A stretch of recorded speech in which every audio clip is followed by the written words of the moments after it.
Chapter 237. He-Jean stood in front of Su Zai, with no game in his hands and no intention of lighting a bonfire. It's too cruel to refuse the last request of a dying man. Su Zai said this while looking at him seriously. He-Jean spread his hands, saying, "I have good news and bad news," interrupted Su Zai. He-Jean said, "The bad news is that there's no meat, but the good news is that I happened to meet an acquaintance nearby." Nobody would believe that they could meet an acquaintance in such a barren mountain. Su Zai sighed. "You're still willing to chat with me at such a critical moment. I knew you were waiting for someone from the very beginning." He-Jean said apologetically, "If you knew, I'm afraid you wouldn't accept it. I'm a member of the deviant sects, not like those old scholars in Yamatsai who don't eat enemies." Su Zai said, "Let him come out. I've always been curious about what kind of person this friend of yours is." Someone walked out from behind a tree. He was quite old, but his eyes and brows looked like a child's.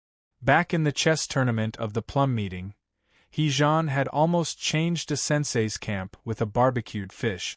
A person like him must have many friends in the cultivation circle. There were many kinds of friends. As far as He-Jean was concerned, it was fortunate that his two most famous friends were his true friends. It was interesting that these two friends didn't know each other, and they should be mortal enemies in terms of camps. If it were before, He-Jean wouldn't let them meet each other, but it was a special situation that day. He didn't know who else he could trust besides Tong Yen.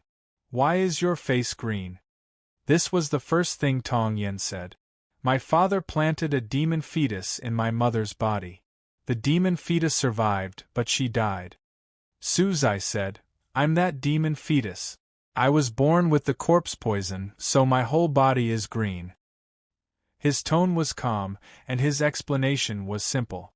Yet, it seemed that the darkest night had fallen in the wild forest. The mountain wind was bone-piercingly cold. Tong Yen was silent for a while, then looked at his face and asked, "Why is it purple again?" Su Zai said, "The corpse locust tree is mixed with the natural corpse poison in my body. As a result, the color of my body has changed." Tong Yen asked, "How long can you hold on?" Su Zai said, "The purple perilla leaves are not ugly. If you soak them in a pickle jar in Ijo for 3 days and eat them with white rice, they will taste delicious." Tong Yen said, "There is no meat in the Baotong Zen temple, but there is rice. If I show up, there should be white rice." After a moment of silence, Su Zai said, "If you agree that I'll pay for the meal myself." Tong Yen said, "Of course, but you don't have any money on you right now. You may need to find some temporary jobs." "Okay," Su Zai said. All right. Aren't you tired of talking like this?" He-Jean had been silent for a long time, but after listening for a long time, he finally couldn't stand it anymore. He cursed and said, "I admit that you are the smartest people in the world, but I can't beat you. I'm ranked 3rd, okay?"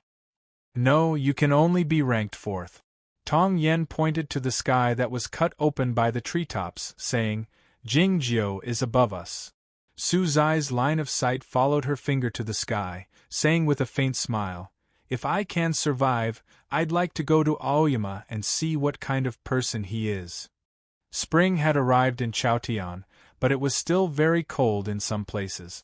In the barren fields, the yellowish moss could be seen. Once in a while, a few willows could be seen, but they were all barren after being gnawed by some animals. They looked like those rocky mountains in the distance. The cold mountain was indeed very cold. The breath exhaled by the people would turn into white smoke when they talked, as if they were holding a memorial ceremony. The internal conflict at the mysterious dark sect had come to an end.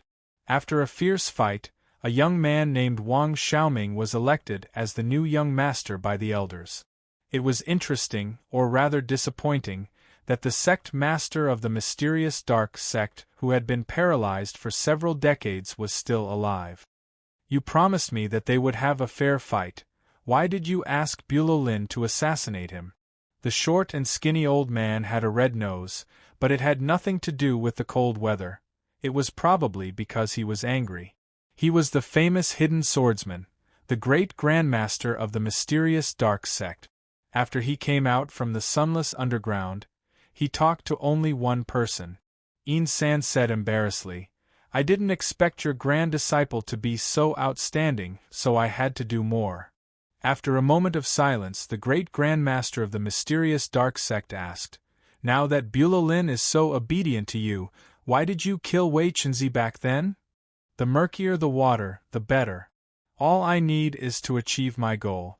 In-san said, "Little Leu is a disciple of our Oyama.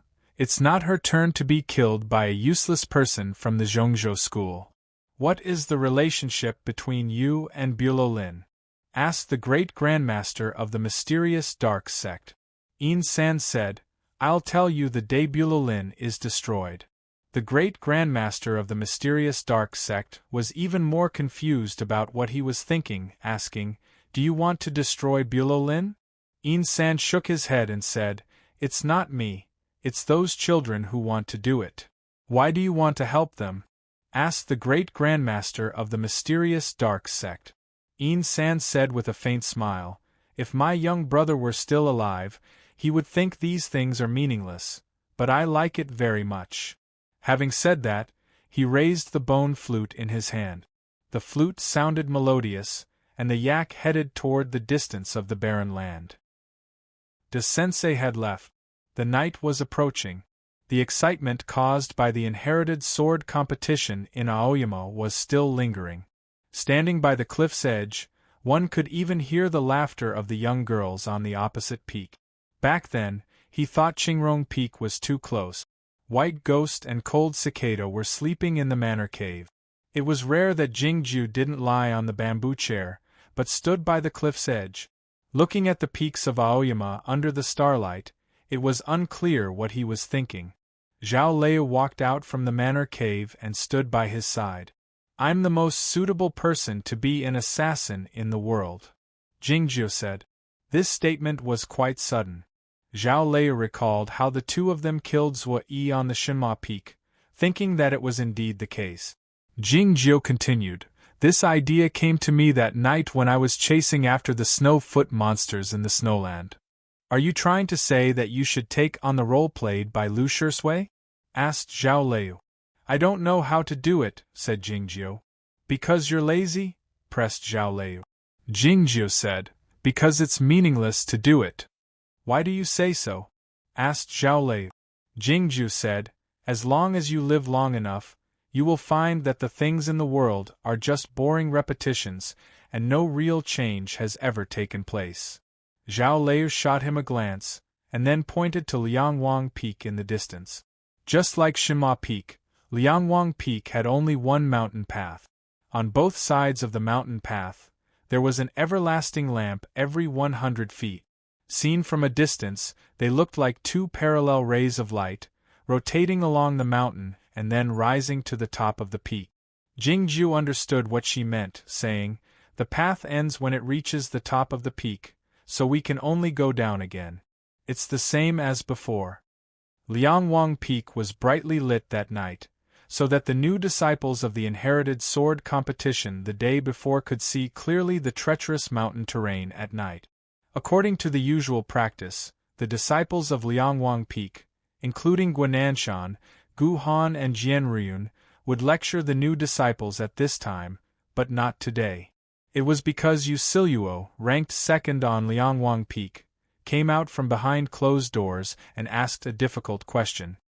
"What's going on with Lu Shisui?" His line of sight moved over the faces of his brothers. Nobody answered him. Gu Han was a bit hesitant. Chapter 238. You should remember the plum meeting that year. Guananshan continued while looking at Yu Siluo. "We young disciples sat by the Star Lake and talked around the bonfire the whole night." Thinking of that night filled with the fragrance of wine and ideals, Yu Siluo let out a smile. But the smile faded away when she remembered that cultivationist Lo Huainan was already dead. The cultivation tournament of that year's plum meeting was very competitive, and the winner wasn't determined until the end. The young disciples of the Aoyama sect, Zhongzhou School, Shuiyu Nunnery, Ozawa and other sects were resting by the lake. It was unclear who roasted a lamb and took out a jar of wine. The jar was a magic treasure, so the wine in the jar couldn't be finished no matter how hard they tried. Perhaps it was because they were tired, or perhaps it was because they had formed friendships during the fights, but they had intentionally forgotten the differences and hostility between their sections. They started eating the meat and drinking the wine. They didn't use Jinyuan, so they soon got drunk and told each other some sincere words. From that night on, these young disciples had a common ideal: to lead the cultivation circle and even the human race to strive for a better future. For this ideal, they cultivated diligently and looked for more companions. Now, the number of them had increased. Yusiluo remarked sentimentally, "I didn't expect you people to do so many things while I was behind closed doors." Guananshan said, "The real threat to the human race is the Snowy Kingdom. Even if the Master Broadsword King predicted that nothing would happen in 100 years, what about 100 years later? If they were regular people, they wouldn't have to think about what would happen to the world 100 years later, even if there was a great flood. But the cultivation practitioners couldn't, because they would live in this world for a longer period of time, and they were young, enthusiastic and idealistic cultivation practitioners." Yusiluo said, "Cultivationist by Zao said back then that the human race had to solve the internal problems if they wanted to defeat the external threats." That's right. The deviant sects are on the decline, and the only problem for the human race is Bulo Lin. Guananshan said, "Decades ago, the emperor intended to invade the Cold Mountain, and the imperial court had a lot of disputes. Duke Dingwa, who supported the Cold Mountain the most, was killed by an assassin of Bulo Lin on the street of Zhaoga City. This was merely a small part of the history of the past decade." Yusiluo said, "It's very difficult to eliminate Bulo Lin completely.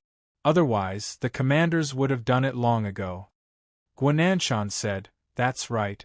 Bulo Lin isn't a sect, so it's hard to find their headquarters. Old Lin might not even have a headquarters, because assassin organizations don't need it. If we want to completely eliminate Bulo Lin, we need to completely control the members inside, and then eliminate them all with a thunderous strike. Otherwise, the cultivation world will definitely be in chaos." Bulo Lin was very mysterious. Everyone knew that Bulo Lin must have hidden a lot of people in each sect, such as Wei Chenzi, the nascent sole elder of Zhongzhou School, who died a few years ago. The problem was that no one knew who those people were. After a moment of silence, Yusiluo said, "Then, we need a spy." Guananshan looked into his eyes and said, "That's right. We chose Lu Shisui." Yusiluo asked, "The problem is, how did you send him to Bulo Lin?" "We had some clues, and we had some suspects." Jian Ryun stepped forward and began to narrate the details of the story. "Back when we were purging the demons at the Muddy River, we found a problem. The devil pill in the ghost eye carp's body was attached with a magic method to conceal the energy, which was indeed a strong temptation for young cultivation practitioners. After some discussion, we decided on this plan that night and let Lu Shisui take the devil pill." Yusiluo asked with a slight frown, "Who made this plan?" Sitting in a dark corner, Ma Hua raised his hand. Seeing the cold expression on his second brother's face, he felt a bit uneasy. He explained hastily, "Cultivationist Tong Yen made 27 plans in advance. The situation at the time was just right. Besides, it was young brother Lu's request. We didn't force him to do it." Guananshan nodded and continued, "What happened later was in line with our expectation. Young brother Lu's meridians were broken and he was expelled from the mountain gate. Less than a year later, he was taken away by someone sent by Bulo Lin. Everything was going smoothly until that incident happened. I believe that he would get access to the core list in 20 years. Yusiluo asked with furrowed brows, "Why did that incident happen later? We also don't understand why young brother Lu would choose to join the old ones and commit such an evil deed that is hated by both humans and gods." After a moment of silence, Guananshan said, "It was my fault. I'll kill him myself." Somewhere in the depths of the cloud platform, a cliff faced the sea, so no one could see it. Standing on the cliff, Lu Shui looked at the sea under the starlight with a calm expression. The first time he heard the name Bulolin was at the stream of sword washing. At that time, he had just entered the inner sect, and Jingjiu had to sleep in the South Pine Pavilion for another year. Big Brother Gu thought highly of him and told him many things about the cultivation world and the sufferings that the human race had suffered in history. Many of the dark scenes were related to Bulolin. The officials of the imperial court were murdered for power, the righteous cultivators were brutally murdered for revenge, and the innocent businessmen died for money. In the process, more and more ordinary people died miserably. Bulolin might have colluded with the underworld demons. Such an existence shouldn't exist. But since it existed, it should be erased. This was something that everyone who loved life and this world should do. Liangwang Peak chose him to go to Bulolin because he had a high talent for cultivation and was a new disciple. Like a blank piece of paper, it was easy for him to gain their trust. Lu Shui was nervous and proud, but mostly because of his sense of responsibility. After swallowing the devil pill at the bottom of the muddy river, he started to have a fever, which aroused many suspicions. From that day on, he suffered many blows. He was abandoned by his master Bai Rujing, suspected by his peers, blamed and punished by Shangda Peak. During those 3 years, he lived like a ghost in Tianguang Peak, but he didn't suffer because his mind was peaceful. He only felt sorry for Jingjiu. On the day of the sword trial in Aoyama, Jingjiu severely injured Ma Hua and Big Brother Guhan, and even broke Big Brother Nanshan's sword. It was obvious that Jingjiu did it for him. Every time he thought of this matter, he would feel sad and happy at the same time. It was still the same even now. The sound of waves came from the silvery sea. The smile on Lu Shui's face faded away. He had been prepared to spend a few decades to gain the trust of others. The death of Lo Huainan had accelerated the process. His status in Bulolin had improved very quickly, and the information he had access to was of a higher level. Now he had to make a choice. Should he wait a few more years and get more information, like the evidence of Bulolin's collusion with the underworld, or should he leave before he was suspected?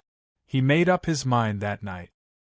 He chose the former, because there were still many important things he hadn't figured out yet.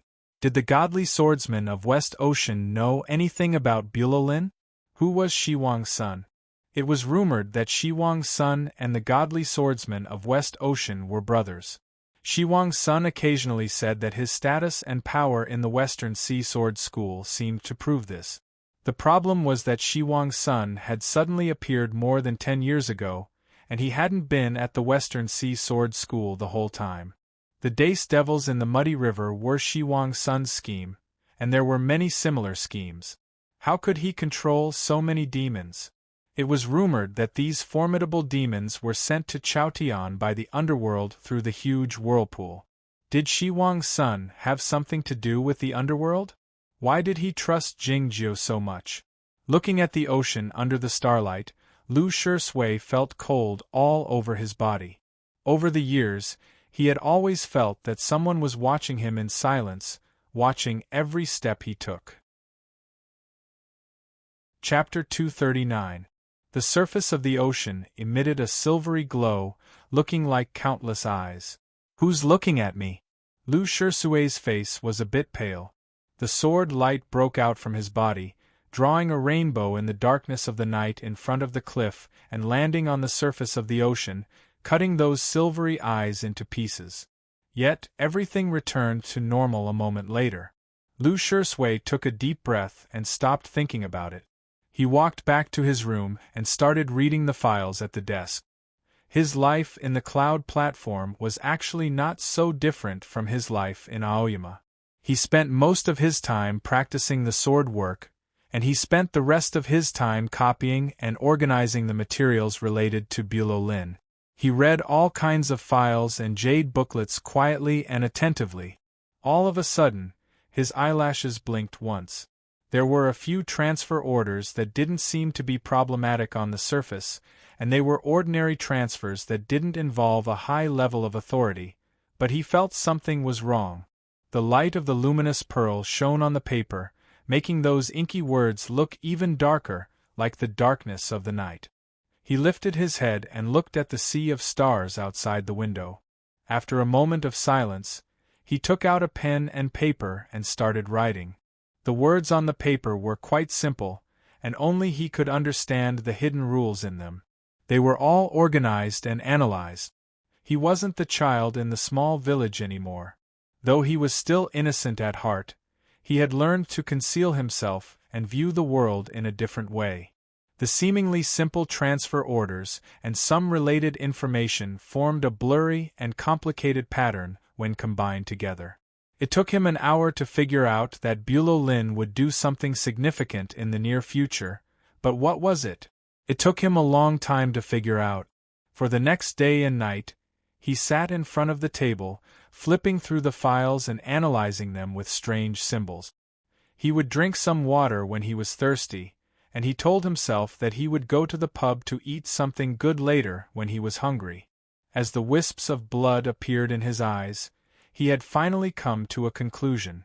Though he couldn't ascertain what Shi Wang's son intended to do, he was certain that his target was the fiend prison in Zhaoga City.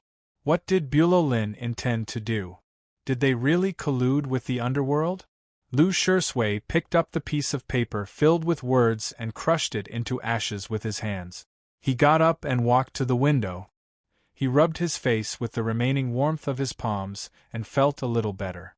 Outside the window was a new starry night, but it was no different from last night. He wanted to pace, but he didn't dare.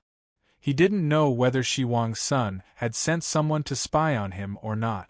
More importantly, even though Shi Wang's son had trusted him, he still felt that someone was watching him. He was a little anxious. For this matter, he had already sacrificed more than 10 years of his youth and endured endless infamy and danger. What was even more painful was the inner struggle and entanglement that tormented him day and night. He watched as Bulow Lin killed people and did evil. Even though he knew in advance who Bulow Lin wanted to assassinate, he did not send any information to the outside world. Last night, he had already made a decision.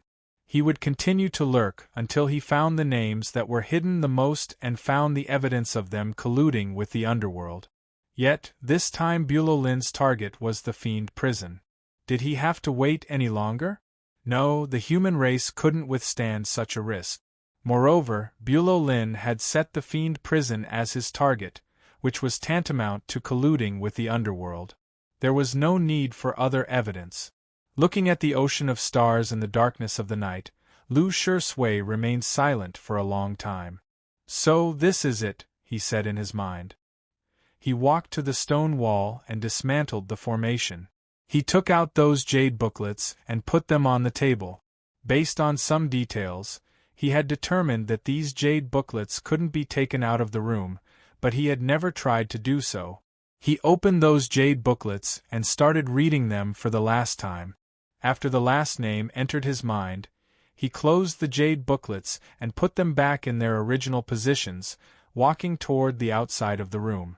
He didn't bring anything with him. Breaking through the clouds and fog, he landed on the island with the booming sound of ocean waves.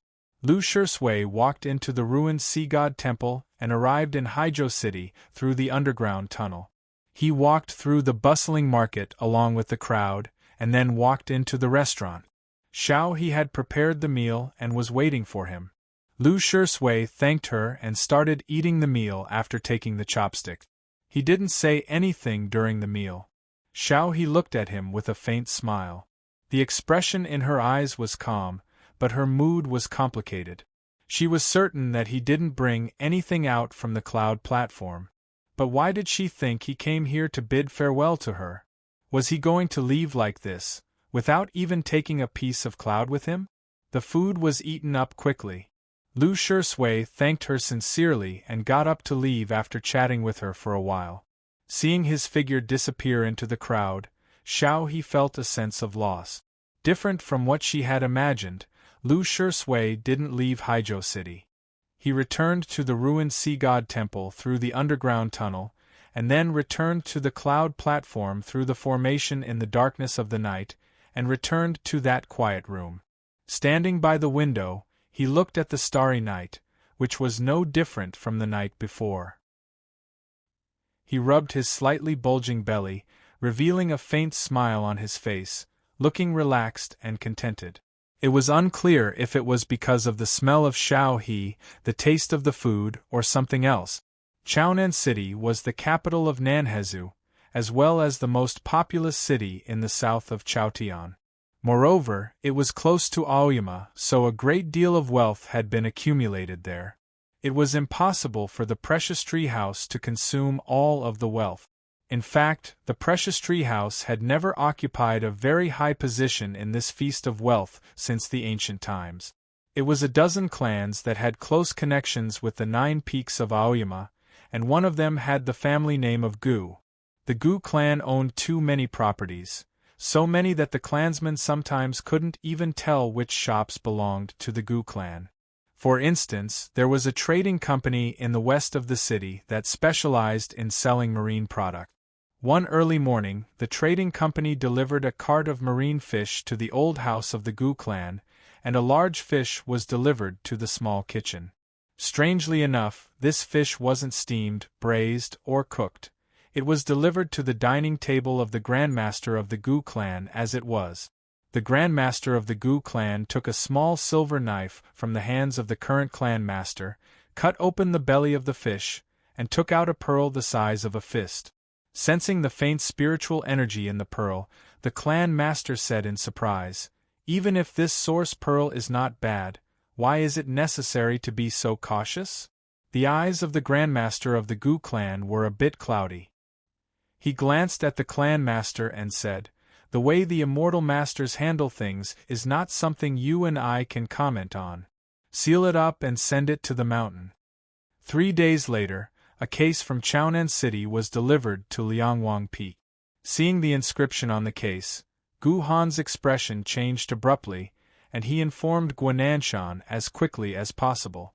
The disciples of Liangwang Peak arrived quickly and activated the forbidding formation to seal the cave entrance. All gazes were fixed on the case. "This is the inscription of our clan. It was delivered from the west." Gu Han looked at Guananshan and said, "You know what I mean." Looking at the case, Guananshan asked, "But what does he mean?"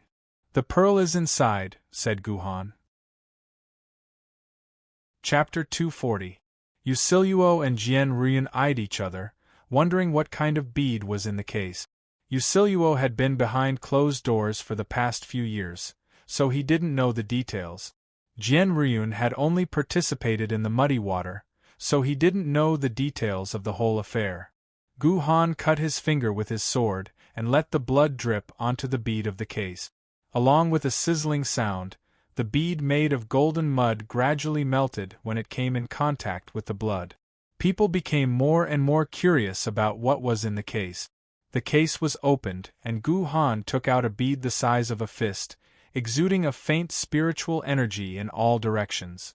This was a source chi bead of high quality, but why did the Gu clan act so cautiously?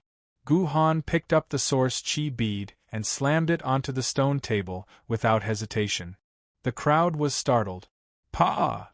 The source chi bead broke into pieces, exposing the object hidden inside. It was a smaller bead, round and as big as a chicken egg, exuding a faint green glow. It was unclear what kind of treasure it was. Only Guananshan and Gu Han knew the truth of this secret, and even Ma Hua didn't know it. Of course, the Zhongzhou school must know it. Guananshan picked up the bead and recited a passage of the script in his mind.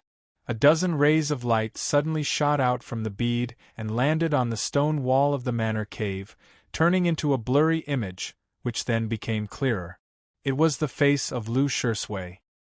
He was still a young man at that time, with a dark face and a clear eyes full of curiosity and nervousness. He must have been looking at the bead at that time. Seeing this scene, Gu Han revealed a smile. Guananshan also smiled. He hadn't seen this face for a long time. Then, his smile faded away. The young man had become the target he had to kill. Then why did you send this bead back? As he was thinking of these things, the bead reflected new images on the stone wall, which had changed over time. The images showed the blue sky, a corner of the stone forest on the Tianguang Peak, and a few green bamboos in the manor cave of Elder by Rujing. These should have happened after Lu Shui returned to Oyama from the muddy water. The scene suddenly darkened because the stone room was very dark. Not a single ray of light could enter. He didn't know whether it was the sword jail of Shangda Peak or the forgotten cliff cave under the cliff of Tianguang Peak. The darkness on the stone wall lasted for a long time. Guananshan and the rest were thinking about Lu Shui's life and were speechless. Gu Han sighed and said, "Delete this part." Guananshan waved his hand, and the image on the stone wall changed rapidly. The darkness was replaced by blazing light, like a wildfire that could burn everything. Seeing this scene, Jian Ruyun's expression grew solemn, as he recalled what had happened back then. This was the sword trial of Aoyama, and it was the first time Lu Shui had revealed his demonic blood technique. Soon, the scene changed again, and they arrived at a small mountain village. The paddy fields were filled with water, reflecting the blue sky and white clouds. Next, Lu Shui came to the seaside and saw a dilapidated statue in the sea god temple. The scene paused here for a while. The expressions on the faces of Guananshan and the others grew grave. The light emitted by the luminous pearl suddenly grew dimmer, and the scene on the stone wall turned white for a while. Gu Han said, "It's the cloud platform." Guananshan fell silent while looking at the scene. A quiet room appeared in the scene. There was a window in the room, looking at the sea of stars outside. There was a table. Files and jade books often appeared on the table. Many secrets were written in the files. There were many names in the jade books. Once in a while, a patch of disordered rocks would appear in the scene, and the seawater would turn into countless flowers. Once in a while, a tranquil ocean would appear in the scene, reflecting the blue sky and white clouds, but it was impossible to find the true tranquility of the small mountain village. The jade books in the scene were flipping quickly, and the names couldn't be seen clearly. It was obvious that Guananshan had done this on purpose. He put away the luminous pearl before the scene was finished. The manor cave was dark for a short while, and then it was illuminated again. The silence lasted for a long time. Guananshan remained silent. Gu Han lowered his head. Jian Ruyun and the others had figured out what the luminous pearl was and understood what was going on.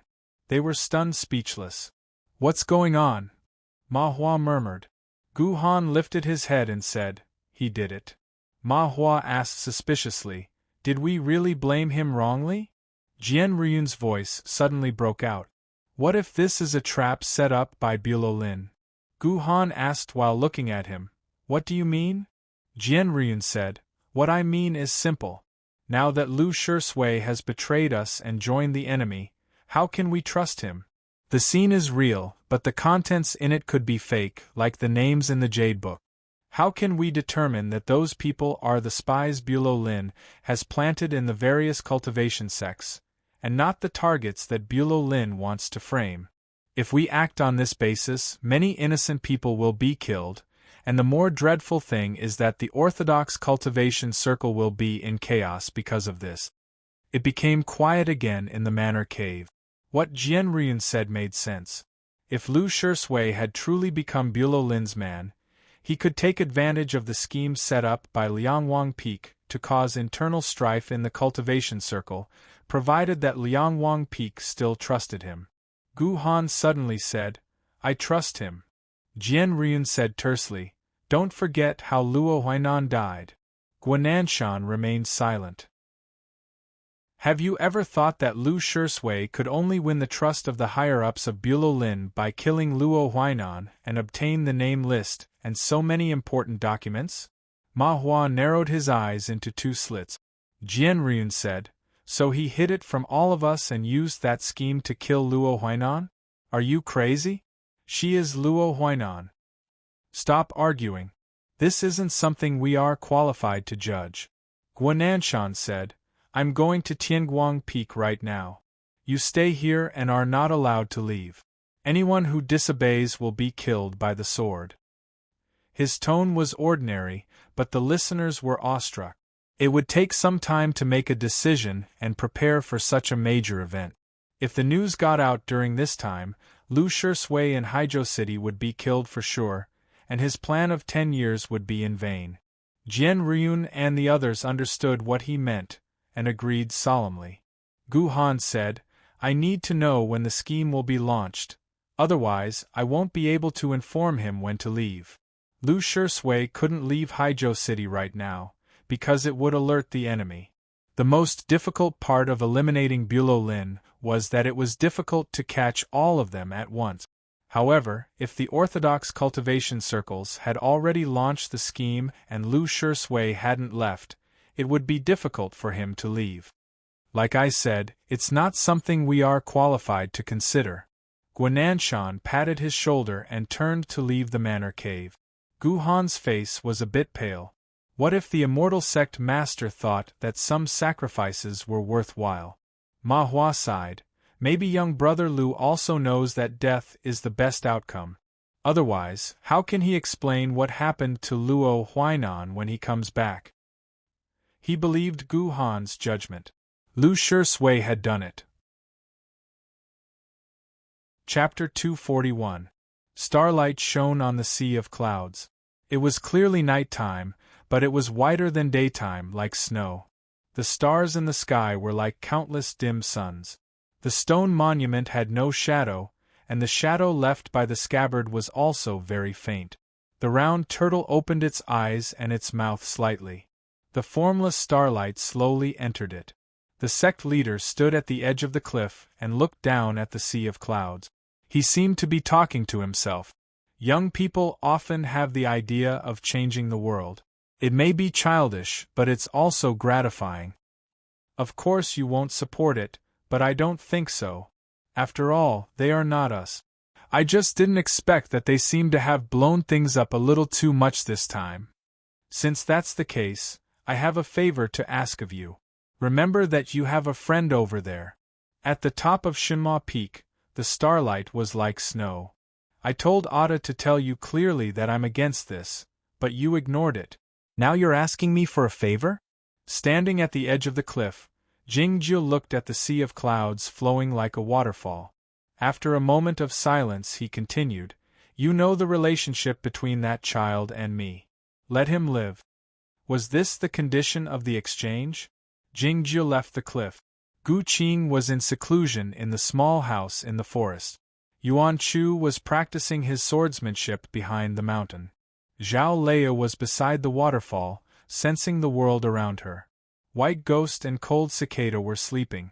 The cave abode was very quiet. His palm landed on the stone wall, and the entire stone wall seemed to split into two, revealing a passage. Following the passageway to the innermost part, there was a cave with a larger space. The top was empty, and that was the highest point of Shinma Peak. Back then, his sword had risen from here and slashed apart the heavenly lightning. Starlight fell from the top of the cave and turned into a silver dollar on the ground. Jingjiu walked over, sat down cross-legged and closed his eyes. The Dao tree moved despite the absence of wind. The sword discernment came out. The sound of the waterfall was like thunder. Zhao Lei sat on the green stone beside the pool. Her sword awareness spread out like starlight, covering everything within a radius of more than 10 miles. Silent, she sensed the most subtle changes. Suddenly, she opened her eyes. A sword sense came from the top of the mountain. The sword awareness was the divine awareness that carried the sword intent or was released by the sword. That sword discernment was very strong and clean. Even the sword discernment that she cultivated in the Sword Mountain was far inferior to it. This sword discernment belonged to Jingjiu. The sword awareness fell with the waterfall and landed on her hand. The bracelet vibrated and let out a buzzing sound. Zhao Lei did not compete with Jingjiu's sword discernment for control. She was curious about what he wanted to do. The bracelet left her wrist and flew into the night sky, turning back into the thoughtless sword. The bright red sword light illuminated the cliff, and the waterfall was like a torrential flood of blood. The wind blew, and the weeds by the pond suddenly fell down. The thoughtless sword vanished. A red dot appeared in the distant night sky, and then quickly disappeared. Zhao Lei leaped into the air, her clothes and feet leaving streaks of sword light. Every step she took covered over 100 feet, and she quickly returned to the peak. Entering the deep part of the manor cave, she saw Jingjiu sitting under the starlight with his eyes closed. Gu Qing and Yuan Chu also sensed the departure of the thoughtless sword, so they came to the manor cave. "What's going on?" "Sword traveling," Zhao Lei said. Gu Qing and Yuan Chu looked at each other in surprise. The thoughtless sword was the main sword of the 9 peaks of Aoyama, so it should be able to travel. But how could Jingjiu, who was in the state of the undefeated, withstand the consumption of the sword awareness of this level? Jingjiu had surprised them too much, but they were more worried, because they couldn't be disturbed while traveling. When they saw White Ghost sleeping on the cold jade bed and Cold Cicada, who was awake but didn't dare to leave, they realized that their worries were unnecessary. Above the human world was the sea of clouds. Above the sea of clouds were the peaks. Above the peaks was the night sky. Above the night sky was the chaotic wind. Above the chaotic wind was the empty realm. There was no air in the empty realm, and the spiritual energy of heaven and earth had almost disappeared. If it was extremely difficult and painful for a cultivation practitioner to ride a sword in the chaotic wind, the empty realm was even more difficult. The cultivation practitioners below the state of the broken sea couldn't survive here. Above the empty realm was the thunder region, which was even more formidable. The thunder region was full of violent energy, and the heavenly thunder could be generated at any time. Even the figures in the state of arrival of heaven would come here occasionally to sense the principles of heaven and earth, and they didn't dare stay here for a long time. The thoughtless sword left the peak top and shot up into the night sky. Soon, it entered the chaotic wind, leaving a long trail behind. It kept speeding up in the chaotic wind. After a dozen seconds, it disappeared completely along with a thunder-like boom. The thoughtless sword entered the empty realm, and couldn't be seen by the ground anymore. There was no air or resistance in the empty realm, so it was the fastest place for a flying sword. But a flying sword of a lower state couldn't withstand the cold here, and there was no nourishment of spiritual energy here. Even a flying sword of a higher state would gradually lose its sword spirit and become a scrap iron, falling to the ground. The thoughtless sword was the immortal Jingyang's flying sword of the fairy state, so it wasn't afraid of the cold. But how could it solve the problem of the loss of spiritual energy? The darkness of the night faded away, and the morning light appeared, dyeing the seawater red. The thoughtless sword had arrived above the sea, but its speed had slowed down a lot, and the blade of the sword looked a bit dim. It suddenly raised its head and flew to a higher place. After a few seconds, the thoughtless sword passed through an invisible barrier and entered the thunder region. The violent energy refracted the light into chaotic shadows, and a terrifying pressure could be felt everywhere. Countless heavenly thunders were born and died, and the lightning bolts thicker than trees kept flashing, forming a picture like a fence. The thunderstorm here was many times larger than the thunderstorm on the peak top of Bihu. The thoughtless sword dashed toward the fence formed by the lightning bolts without hesitation. Crack! The lightning fell, and the thunder roared, just like a storm in the human world. The thoughtless sword flew through the thunderstorm at a high speed, just like those brave sea swallows. There was a light buzzing sound. The thoughtless sword left the thunder region and returned to the empty realm. The blade of the sword, which had been washed by the thunderstorm, was extremely bright, and the body of the sword was surrounded by dazzling light. The spiritual energy had returned to its peak state. The thoughtless sword sped up again, and soon disappeared into the sky. After a long time, a huge island appeared on the surface of the sea. There were countless divine trees, thousands of meters tall, on the island. It must be Punglai Island. After the thoughtless sword flew past Punglai Island, it entered the thunder region to absorb energy again, and then sped up again. In the evening, a strange scene appeared on the surface of the sea that was illuminated by the sunlight. A huge hole appeared on the surface of the sea, and endless seawater poured into it.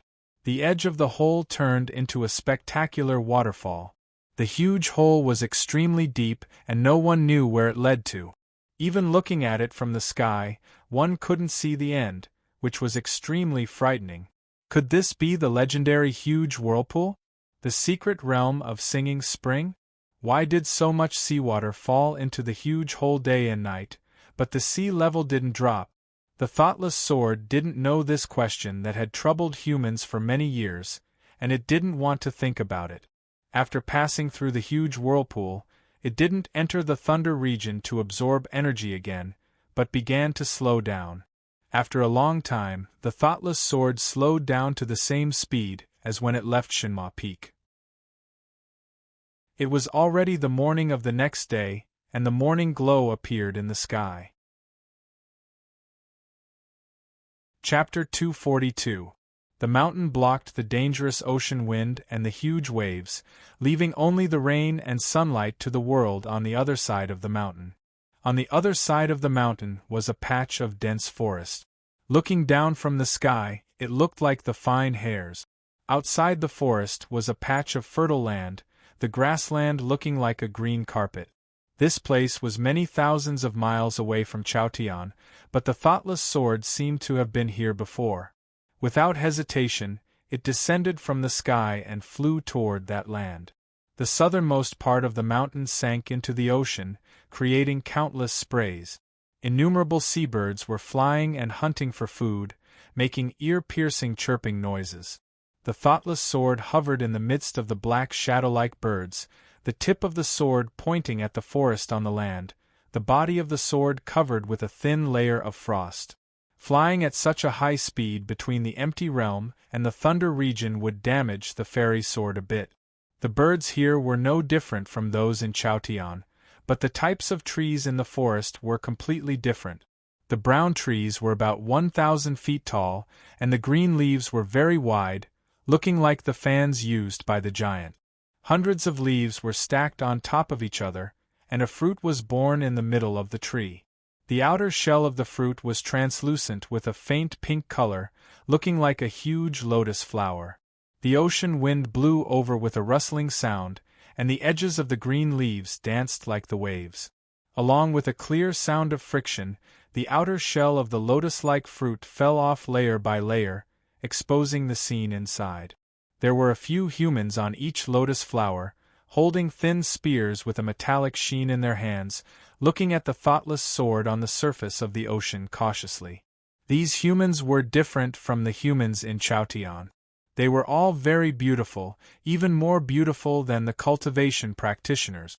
They had long and slender limbs, and it was unclear whether they were men or women. Their wings were translucent like the cicadas, similar to the fairies in the fairy tales in Chaotian. A person who seemed to be the leader walked to the front and said something sternly to the thoughtless sword while looking at it. The thoughtless sword didn't respond. The leader of the fairies furrowed his eyebrows slightly and said something more. Two fairies flapped their wings and flew toward the mountain at the back of the forest, presumably to ask for help from somewhere. Many dark clouds suddenly appeared in the blue sky, and thunder and lightning boomed, but no rain fell down. The fairies on the tree let out joyful cries, appearing very excited. Hundreds of bolts of lightning struck the mountain range, occasionally producing dazzling sparks, but most of the time, they disappeared without a sound. The ground suddenly shook violently.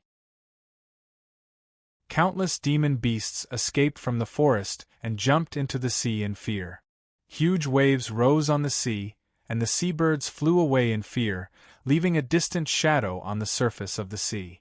However, the fairies on the trees were not afraid. They were still shouting happily as they looked at the mountain range in the distance. Their eyes were full of awe and worship. The mountains began to rise. Was this an earthquake? That mountain was going to collapse? No, the mountain stood up. So it was a giant. The giant was very tall. When he stood up, the dark clouds were blown away by the strong wind brought about by his huge body, and the lightning naturally disappeared without a trace. His head was almost touching the blue sky, giving off the feeling that the sky would shatter into pieces of blue porcelain if he stood on his tiptoes. There were scratches on the giant's face, as well as some scorch marks. He looked a little old, as if he had gone through a lot of suffering. His eyes were very clean, full of innocence and curiosity like a child. When he saw the thoughtless sword on the surface of the sea, he smiled again. The fairies in the forest felt the giant's mood. They put away the thin spears in their hands and returned to their respective lotuses. The giant crooked his finger at the thoughtless sword, and his movements seemed a little slow. The thoughtless sword flew high into the sky, and after a while, it arrived in front of the giant. Compared to the giant, it was like a speck of dust, almost impossible to see. The giant tilted his head to look at the thoughtless sword, a little surprised and a little puzzled. Aga! There was another gust of wind in the sky. His voice exploded like thunder, and even the towns thousands of miles away could hear it. The giant meant, "Why haven't you left?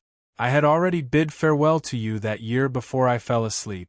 I still remember that I was a bit sad at the time. Why did you come back?" The thoughtless sword vibrated at a high speed, making a buzzing sound. Then, it danced at a high speed in front of the giant, drawing all kinds of circles, like the dancing of the wild bees, but much more complicated. The giant understood the meaning of the thoughtless sword. He opened his mouth wide in surprise, and the smile in his eyes looked like honey, his raised eyebrows wriggling up and down slowly. Aga! His deep voice echoed on the surface of the sea, sounding like hundreds of whales shouting at the same time, causing innumerable waves. The thoughtless sword didn't stay any longer. It turned around and flew toward Chaotian at a faster and faster speed. Soon, it disappeared in the sky. The giant walked toward the ocean. Countless huge waves formed in the ocean, and the reefs were crushed by his feet and turned into mud, changing the color of the ocean water. An hour later, the giant arrived at the deep sea. The deeper he went, the deeper the ocean water was. The ocean water here was a few thousand feet deep, reaching the giant's knees. The giant kept walking forward. As the sun appeared above his head, a dark shadow appeared in the ocean water ahead of him. The shadow was the Luotian Trench, a deep valley at the bottom of the ocean. It was said that the passage leading to the underworld was hidden there, but it hadn't been discovered yet. The water flow here was extremely complicated, with dreadful storms all year round and countless formidable demons in the ocean. Even the cultivation practitioners in the Broken Sea state didn't dare take the risk. Only the godly boats of Punglai Island would appear here occasionally. It was indeed very deep here. The water level had reached the giant's neck. Looking at the surface of the ocean in front of him, the giant felt a bit nervous. Though he wouldn't drown, he was still afraid. In the next moment, the giant had another idea. It was rare for him to encounter such a deep water. Should he take a bath here? Yet, he hadn't finished what his friend asked him to do yet, so he decided to keep walking. From early morning to dusk, the giant walked in the ocean like a moving mountain.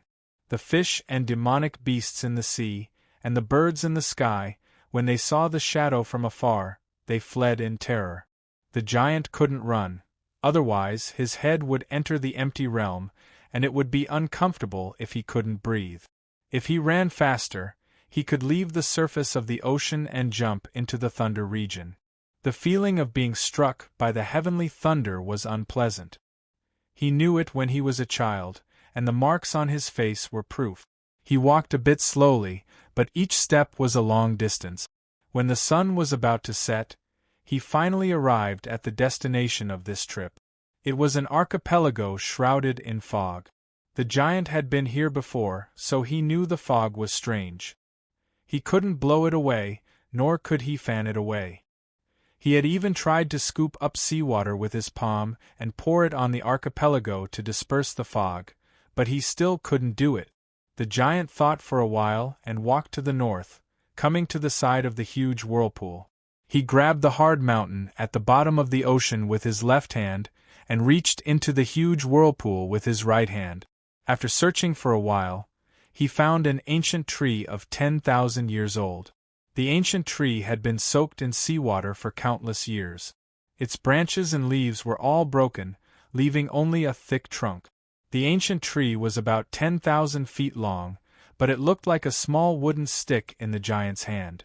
The giant returned to the misty island and shouted towards the distance. Then, he sat in the ocean, holding the ancient tree of 10,000 years old, looking down at the islands. The images on the islands were faintly discernible. Some cultivators were shouting something in fear, pointing at the giant. The giant ignored them and continued to guard the misty island. He felt a bit bored and wanted to sleep, so he yawned. Chapter 243. The giant yawned because he was sleepy. The drowsiness came from boredom. He was bored because the people on the islands could not come out of the fog, and he could not enter the fog, and there were no ships or people on the sea. Because before that, he had shouted towards the distance. 4 hours later, a strong gust of wind suddenly appeared on the calm ocean in the distance. The sail was blown like a child's puffed-up face, making whooshing sounds. The clouds on the surface of the sea were blown away by the strong wind, revealing the azure sky. However, there was the sound of thunder. It was the cry of the giant who had been distorted by time and space. A godly ship from Punglai Island was sailing toward the depths of the ocean calmly and cheerfully. This godly ship was preparing to head towards the archipelago in the sea. It still had to go to the even more distant foreign continent, and it would return after 7 years. Such an ambitious journey was forced to a halt by the sudden gale and thunder. The owner of the ship walked to the front of the deck. He narrowed his eyes because of the strong wind and waved his right hand, signaling the winged pathfinders who were shaking non-stop in the strong wind to come back quickly. With a soft thud, the winged person landed on the deck and folded his wings. His face was still filled with fear. I have been brought to the sea from the mainland for 10 years, but I have never encountered such a strange thing.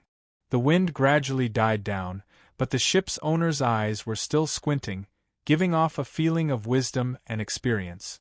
He said, "This is Neptune's warning." It was the first time the winged man had heard of the sea god. He asked in surprise, "Sea god?" The ship owner lamented. Back then, the ship under our feet was almost swallowed by the huge whirlpool because of the sudden descent of the astral winds. It wasn't easy for us to escape, but we hit an iceberg and almost sank to the bottom of the sea. It was the sea god who saved us back then. The winged people thought to themselves, could it be that the sea god is the hero from the other continent? But wasn't that story false? He remembered clearly that everybody in Chaotian thought the story was fake when it was told to them. It was because nobody could understand how the hero of the alien land could cross the ocean and rescue the godly boat that was as heavy as a mountain and a river all by himself. Only today did he know that the hero from the foreign land was not a human, but a god. Inform all the treasured ships and divine ships on the sea to return immediately. The shipowner turned and walked back into the boat. The winged one followed and asked, "Then when do we set off again?" The shipowner said, "Naturally, we have to wait for the decree of the sea god." Kunlun Mountain was similar to Bihu Peak in Aoyama. There was a lake at the highest point. However, the lake at the top of Kunlun was even bigger. It looked like a boundless blue sea and was called the Heavenly Lake. The cliffs around the Heaven Lake were covered in snow. It was very cold, but the surface of the water was very warm. It was said that there was a dormant volcano below. There was another saying that the spiritual vein below the Heaven Lake originated from the same place as the fire vein of the mysterious dark sect. There was a faint fog on the surface of the water, isolating the chill outside. Some of it was natural fog, but most of it was the effect of the Kunlun sect's formation. There was an island in the middle of the heavenly lake that was concealed by the fog formation. There were countless lush green plants on the island, and there were immortal beasts swimming among them. The spirit chi here was extremely abundant, and it really was like a paradise. He Wei, the sect master of Kunlun, withdrew his gaze from the cold pool and cut off the spiritual connection with the cold signal bird. He looked at the people in the hall and laughed. He was one of the leaders of the Orthodox cultivation circle, but his temperament wasn't so good. He could be described as cold and hot-tempered. Yet, he laughed at the moment, indicating that he was in a good mood. Seeing the smile on the sect master's face, the elders and disciples standing on both sides of the hall were startled. In the next moment, they started thinking whether they should praise the sect master's smile for being as warm as the spring breeze, or ask him why he laughed. He Wei seemed to be in a good mood, so he didn't make things difficult for them. "You guys are very good and I like it," he said straightforwardly. The people of the Kunlun sect didn't understand, wondering why the immortal sect master praised them when there was no plum meeting this year, and their sect didn't show off at the Four Seas banquet this year. "I heard that the mysterious dark sect had a mishap a few days ago." He Wei looked at the middle-aged man standing in the third seat on the right. That middle-aged man was called Song Qianji, his young brother. He had a high cultivation state, and he was in the upper state of free travel according to the cultivation states in the south. Being on the cold mountain, the Kunlun sect was close to the deviant sects like the mysterious dark sect. The most important task for the Kunlun sect was to patrol the surroundings by riding their swords and pay attention to the movements of those deviant sections.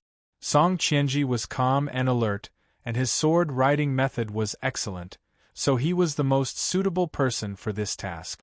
In recent years, he had been in charge of all the affairs related to the Kunlun sect. Many people have died in the internal strife at the mysterious dark sect. We haven't figured out the reason yet, but I think it has something to do with the assassination attempt on Su Zai and Ijo. Hearing Song Qianji's report, He Wei's expression turned grave, and the disciples of the Kunlun sect in the hall were also startled. Su Zai, who was regarded as the hope of the revival by the mysterious dark sect and most of the deviant sects, was dead? Why couldn't the curtain rollers confirm it until now? "I want to go and have a look," He Wei said. Song Qianji was taken aback a bit, saying, "Big brother, why do you have to go in person for such a trivial matter?" He Wei glanced at him in disgust, saying, "If you could figure it out, I wouldn't have to go in person." It was quiet in the hall. The disciples of the Kunlun sect lowered their heads, saying nothing. They all knew that their sect master didn't like Senior Master Song, though they didn't know why. The sword light fell down. This place was more than 1,000 miles away from Kunlun Mountain, and it was in the most desolate and dangerous part of the cold mountain. There was a deep and gloomy valley among the mountains. The rocks on the mountain were red, exuding a faint bloody smell, giving off an evil feeling. In the deepest part of the valley was the headquarters of the mysterious dark sect, and the fire source was at the bottom of the valley, which was even fiercer than the one at the bottom of Kunlun Mountain. However, without the heavenly pond to neutralize the fire, it was easy to go mad while cultivating here. The reason the mysterious dark sect chose this place as their headquarters was because they had some evil methods in the demonic magic inherited from their ancestors that could solve this problem. He Wei looked in the direction of the valley expressionlessly, having no intention of going there. The power of the deviant sects had declined in the last few hundred years, but the mysterious dark sect had existed for thousands of years and had profound resources. No matter how weak they were, It was impossible for the orthodox cultivation practitioners to break into their headquarters. Even from a distance of 10 miles, he could sense the hidden lethal intent in the valley, so he knew that it was the rumored great formation of 10,000 banners. Song Qianji glanced at him, wondering if he could figure out more by looking at it from a distance. He Wei suddenly asked, "Do you know why I'm so happy today?" Song Qianji thought no one knew, so he replied with a respectful expression, "I think our sect is going to have a happy event." "That's right. Bulo Lin is so cunning that he has only planted 2 spies in our sect, you and Lu Xiang. I'm very satisfied with this." He Wei patted Song Qianji's shoulder. A transparent lapis lazuli sword appeared in his palm. Song Qianji let out a horrible scream. Chapter 244. Since the Platonist sect knew that Su Zai had been assassinated in Ezhou, there was no reason that the Kunlun sect didn't know about it until today. I'll revise it after this chapter is updated. Of course, this is only a minor issue, so you don't have to read it again. It seems that the secret that I don't have a manuscript has been exposed. So it's not easy for me. Students, I'm under a lot of pressure every day. I think you won't mind if I play around with the title of the chapter today. Crack, crack, crack, crack. Amid the dreadful screams, Song Qianji called out his magic treasure and leaped into the sky, leaving a trail of blood behind him. The glazed sword hovered in the air, not pursuing him. Looking at the bloody rain, He Wei showed a cold expression in his eyes. Song Qianji's body was pierced through, and his Dao tree and sword pill were destroyed. There was no sign of life left in him. He fell to the ground after flying 100 feet, no longer breathing.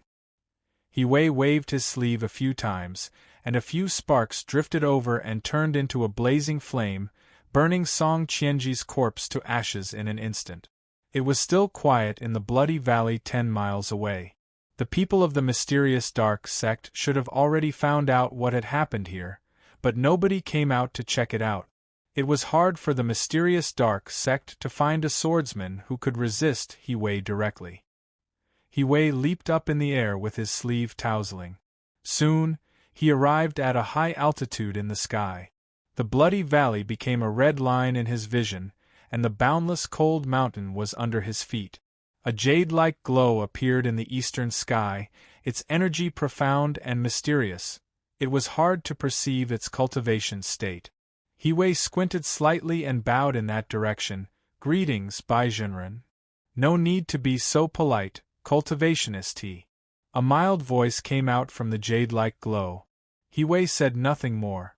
He sat on the cloud with his legs crossed, recuperating with his eyes closed. The cold mountain was still as quiet as before. No signs of activity could be seen within a radius of several thousand square miles, save for the occasional Mongolian goat among the wild grass and the cold willows. Of course, what he saw was not entirely true. This was the most dangerous place in Chaotian. It was unclear how many demons and devils were hiding in the deep and gloomy valleys, behind the formations and under the ground. If it had been any other cultivator, they would have been attacked by He Wei arrogantly looking down from above. However, He Wei's realm was too strong, and the people of the evil sects were not willing to provoke him. Most importantly, the wife of the head of Zhongzhou school was here. Who would dare to come out and court death? The deepest part of the Scarlet Canyon was still a plain and dry cliff, but there were many buildings on the cliff protected by the formation. Compared to the Xianin sect's headquarters that was destroyed by Oyama sect, the current Xianin sect's headquarters was far inferior in every aspect. However, it was still very difficult to break through. The pillars of the Dark Yin Palace were made of black jade and emitted a faint smell of blood. There was also some sort of dryness hidden deep within. In the deepest part of the hall was a curtain made of heavenly blood pearls, and behind it was a soft couch. A middle-aged man was lying on the bed, exuding an elegant aura, his eyes and brows sharp. He was the sect master of the mysterious dark sect, Su Chiga. He had been paralyzed for many years because of going mad, but he was still alive after the internal strife at the mysterious dark sect. Gao Ye was the only remaining elder of the 7th generation at the mysterious dark sect. He was very thin, his cheeks dry, as if he had lost all of his vitality. However, if one looked into the deep part of his eyes, one would find a strong ambition and desire. Looking at the two blinding white glows on the formation diagram, he asked with a grave expression, "Sect Master, what do you think?" Su Chiga glanced at Gao Ye once, and said nonchalantly, "Since it is Bai Jinren who is going to do it himself, what else can we do? All we can do is wait for our death." Gao Ye sneered, "If these old scoundrels could break the great formation of 10,000 banners, our sect would have been wiped out a long time ago, and we wouldn't have to wait until today." Su Chiga closed his eyes, saying no more. Gao Ye looked at a young man and said solemnly, "Don't be afraid, young master. Even the heavenly arrival ferryman can't break the great formation of our mountain gate." The young man walked slowly to the window and looked at the reddened sky due to the heat of the fire source. "What do that Bai Jinren and the sect master of Kunlun intend to do?" he asked. "They must have learned of what had happened at the gate a few days ago, so they came here to demonstrate their strength. As the saying goes, the orthodox and deviant sects can't coexist. Young master, you have to get used to this kind of situation." Gao Ye said this while looking at the back of the young man, a mocking expression showing in his eyes. "You are merely a puppet, so why are you thinking about these things? Do you really think you are the master of the mysterious dark sect?" The young man turned around. It turned out that he was Shi Fengchen's adopted son, Wang Xiaoming. It was unclear what kind of fortuitous encounter he had after he left Zhaoge City that allowed him to practice the deviant methods and become the young master of the mysterious dark sect. He didn't see the mocking expression in Gao Ye's eyes a moment ago, but it didn't stop him from coming up with the idea that this person should be killed. Then, he looked at the sect master of the mysterious dark sect, Su Chiga, wondering if he should kill this person. The devil men of the deviant sects on the cold mountain had all sensed the arrival of the sect master of the Kunlun, He Wei, and the principal of the Zhongzhou school, Bai Jinren. They didn't know why these two important figures of the orthodox sects showed up here or what they wanted to do, but fear never needed a reason.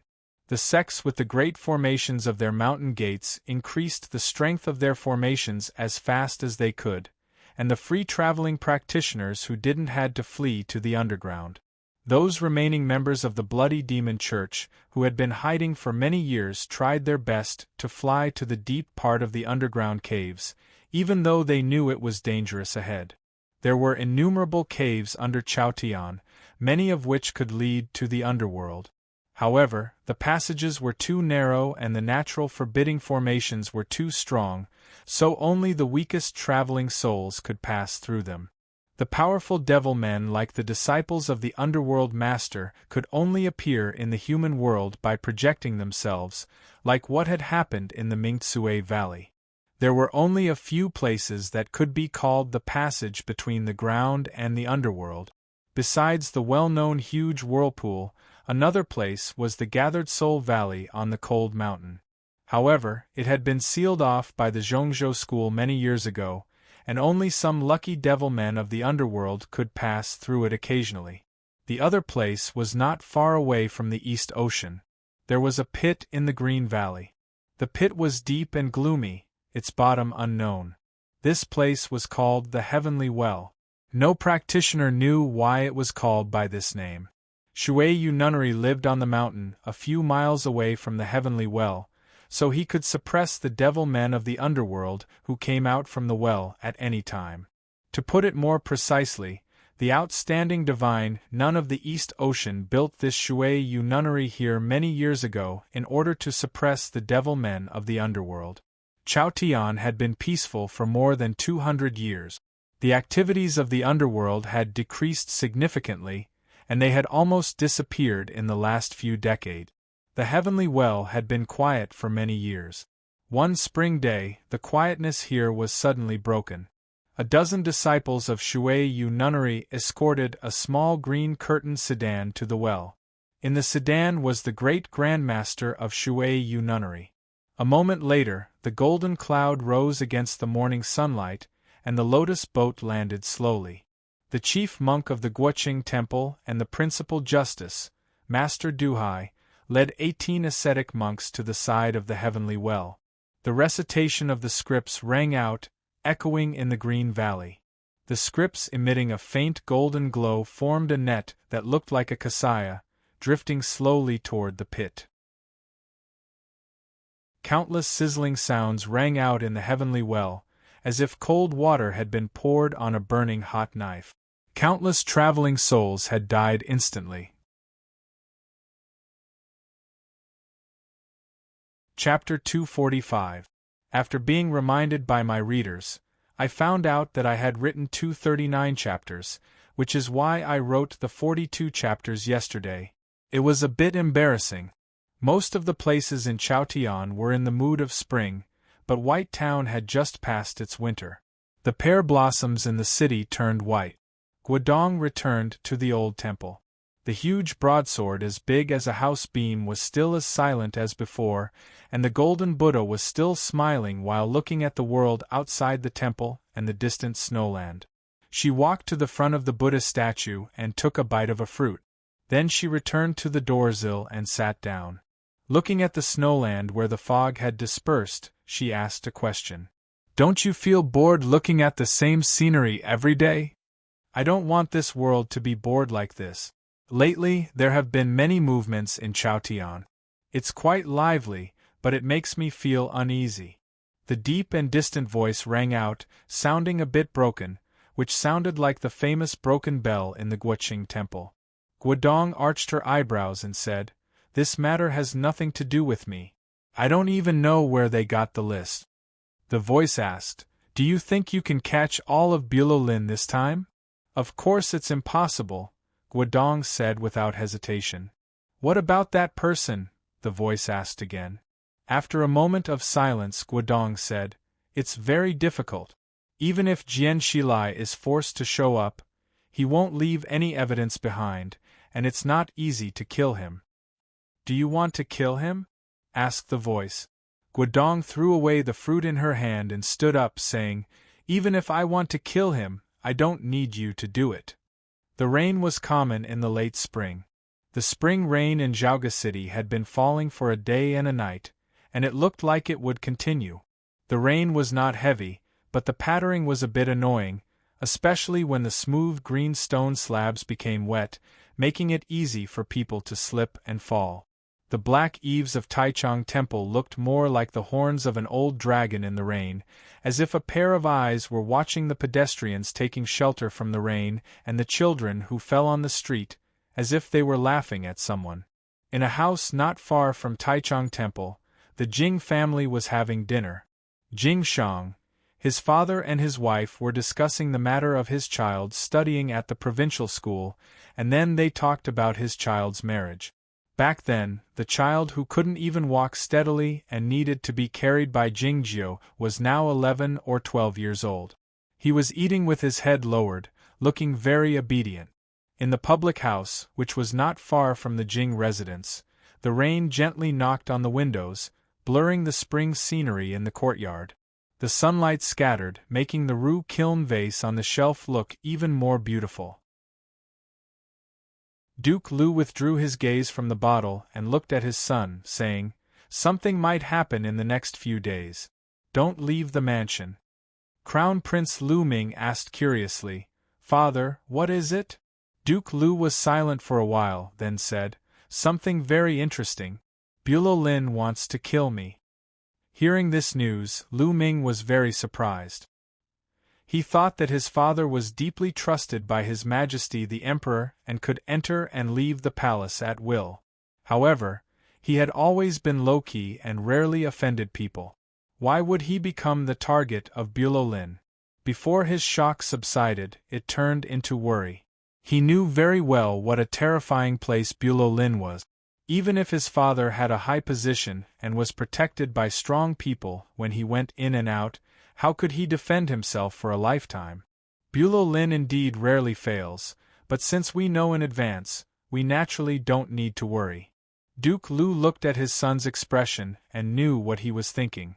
He said, "This matter should be over soon and won't last for too long." Lu Ming didn't understand the meaning of this sentence, but he was slightly relieved. He asked, "Why does Bülow Lin want to kill you?" Duke Lu said, "I don't think it's because someone wants to buy my life, so it naturally has something to do with my position as a father." Lu Ming was even more puzzled. He thought that his father was the chief of Taichung Temple. What could this position have to do with an assassin organization like Bülow Lin? Duke Lu got up before dawn. In the past, he had often asked for leave, but these days he had suddenly become diligent and attended court every day.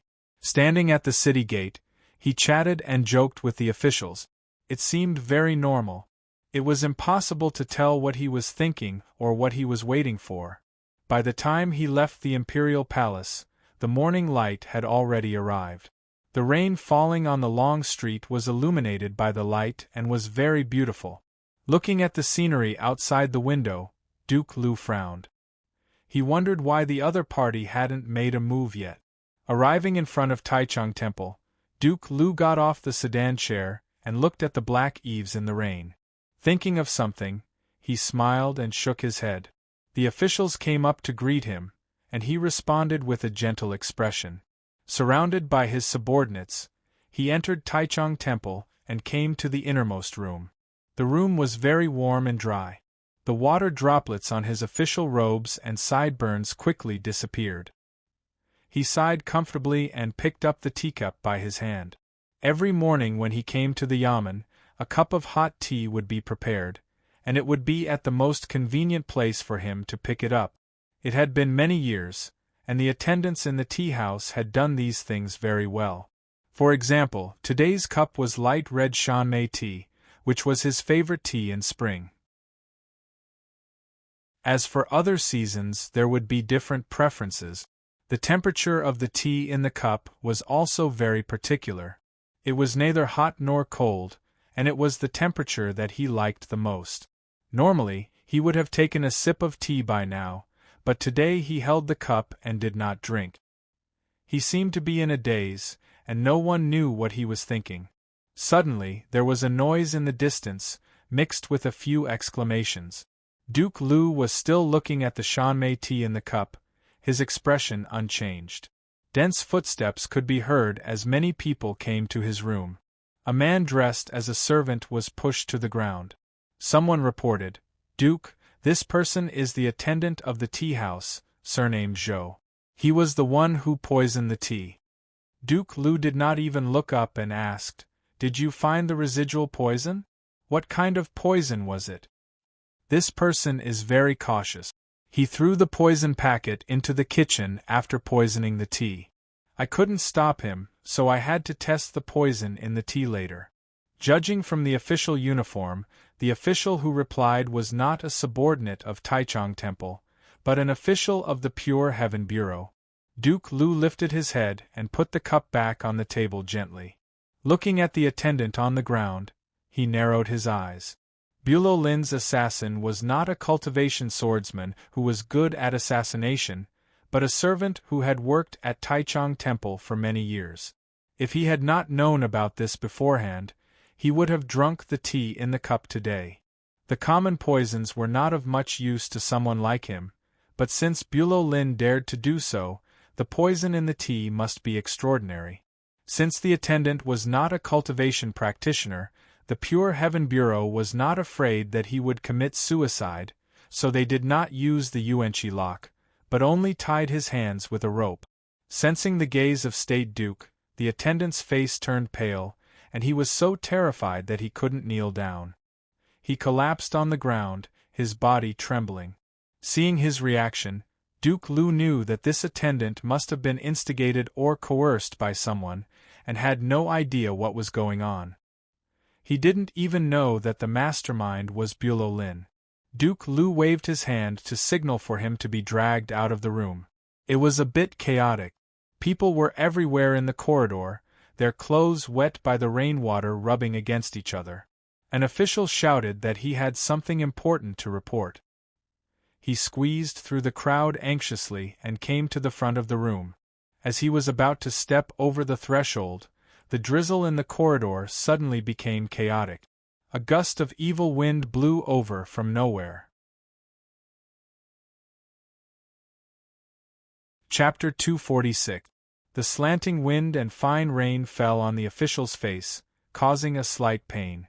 He didn't know what had happened, but he sensed something was not right. He had no time to approach Duke Lu, so he crushed the amulet hidden in his sleeve. Boom! A loud boom. The ground quaked, the smoke and dust rose up, and the surprised screams continued. A few people who were close to the ground were knocked away, hitting the walls. As the smoke and dust settled, the official was seen sitting on the ground, covered in blood, the green stone floor under his body full of cracks. As he crushed the amulet, a shapeless light shield fell down from the eaves of Taichung Temple, encasing him inside. It was unclear what kind of magic treasure the light shield was, but it blocked all the explosive force of the amulet inside, and all the air waves and destructive force landed on the official's body. As the strong wind rose again, a few clear fingerprints appeared on the official's body, and an iron chain appeared on his wrist, which was the Yuanqi lock of the Pure Heaven Bureau. The official had no way to stop the amulet, looking at Duke Lu sitting in the chair, his eyes filled with shock. The amulet was the weapon he used to assassinate Duke Lu, but it couldn't even break through a light shield. Was this the rumored slanting wind and fine rain?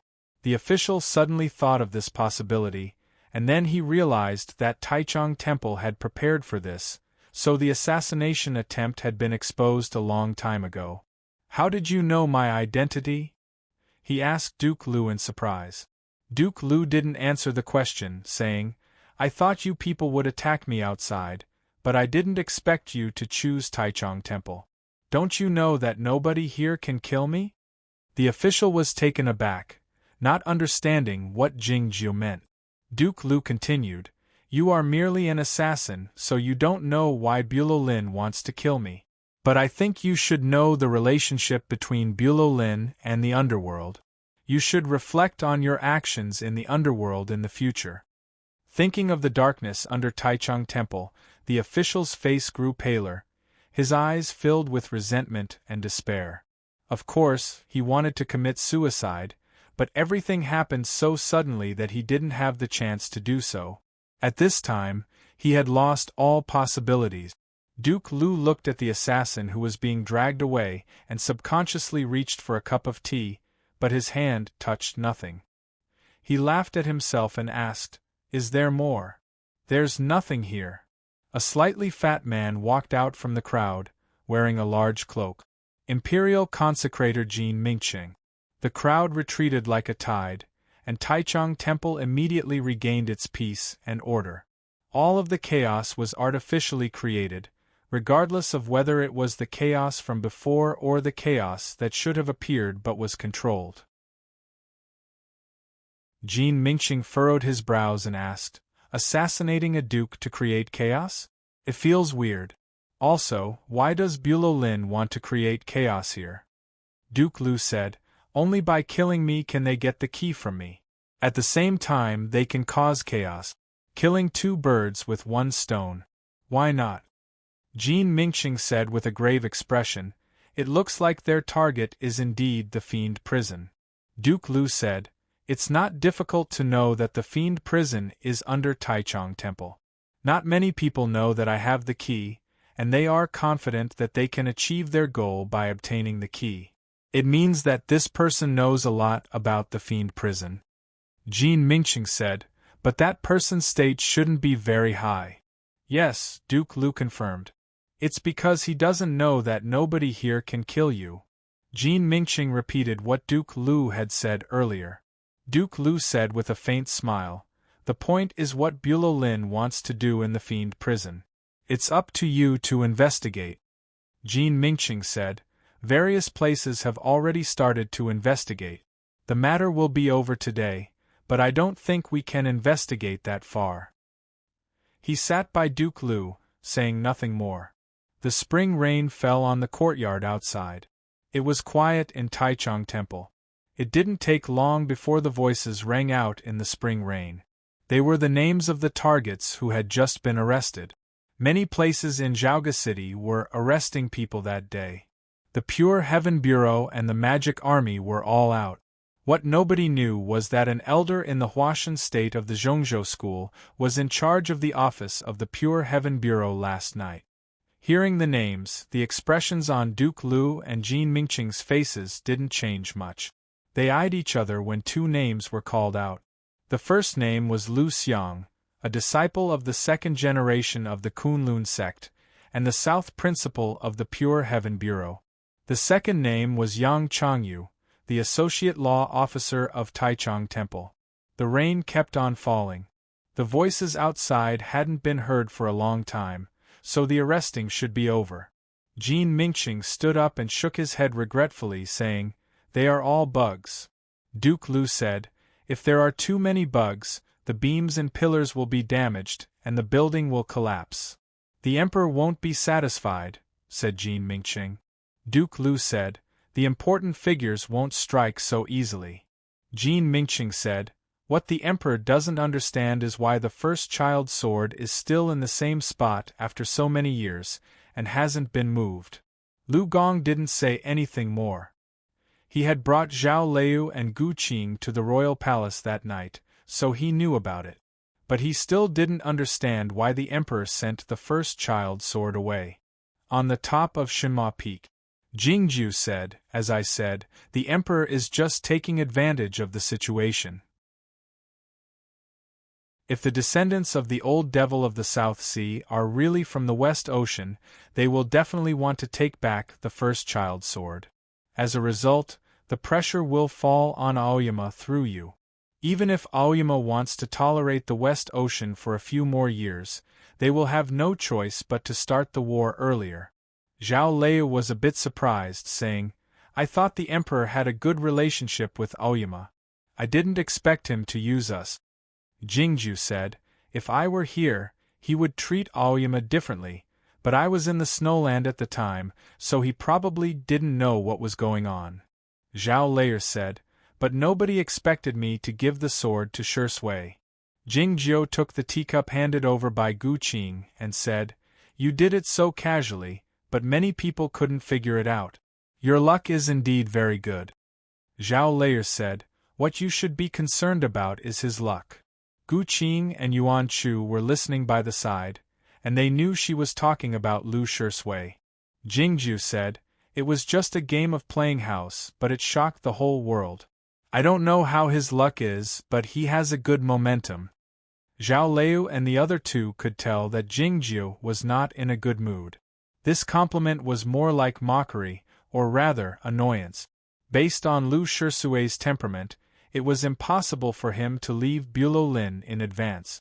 Would he be able to leave in time after today? "Let's enjoy the scenery." Jingju said this after taking a sip of the tea. After many days, the master and disciple chatted on the Shenma Peak again. Gu Qing brewed a pot of tea, because there was a good scenery to enjoy. Hundreds of flying swords suddenly appeared in the midst of the green mountains. Hundreds of sword lights flew toward the distant West Ocean like a meteor shower. Chapter 247. The flying sword vanished in the distant sky, and couldn't be seen anymore. "Are we really not going?" asked Zhao Leu while looking at Jingjiu. Jingjiu didn't respond to this question. He got up and walked back to the manor cave. Zhao Leu, Gu Qing, and Yuan Chu eyed each other speechlessly, not knowing what to say. The situation was clear now. Lu Shui should be in the most dangerous situation, and he might die at any moment. Why didn't he go and have a look? The Kunlun sect and Zhaoga City had already taken action. Ozawa, the Mirror sect, the Baotong Zen Temple, the Shuiyu Nunnery, and the Guoqing Temple had all taken action. The No Mercy sect would do even more. The highly achieved swordsmen of the deviant sects would be ignored for the time being. The informers and spies planted by Bülow Lin in the Orthodox sects and the imperial court would be wiped out one by one from that day on. Walking in the crowd of Haijo City, Lu Shui thought of the news he had just received and knew he had to leave, but could he still leave now? He walked into the restaurant and sat in the familiar private room. Xiao He had already prepared the meal for him. He thanked her and sat across from her, picking up the chopsticks and starting to eat. Like before, Jingju seldom spoke, and Xiao He was also very quiet. However, the pipa music outside the door sounded a bit odd. After a long while, the pipa music stopped. Xiao He said softly with her head lowered, "I've just received the news that many things have happened today." Lu Shui's hand holding the teapot stiffened slightly, wondering if the pipa music was the message. Xiao He lifted her head and said to him, "I don't understand why you haven't left yet." Lu Shui picked up the teapot and poured some tea into her cup, saying, "It looks like you know a lot of things. In fact, I also know you are sent by them to spy on me." Xiao He said, "I know you are a spy sent by the Aoyama sect." After a moment of silence, Lu Shui asked, "How long have you known?" Xiao He said, "It's been a long time. I knew it the first time I saw you." Lu Shui looked at her in silence for a long time and said, "Have some tea." Xiao He raised the teacup and took a sip. Lu Shui raised his teacup and drank it in one gulp. Xiao He picked up the teapot and filled his cup again. The pipa music stopped. The street was noisy, but the restaurant was very quiet. After a long while, Lu Shui stood up, ready to leave.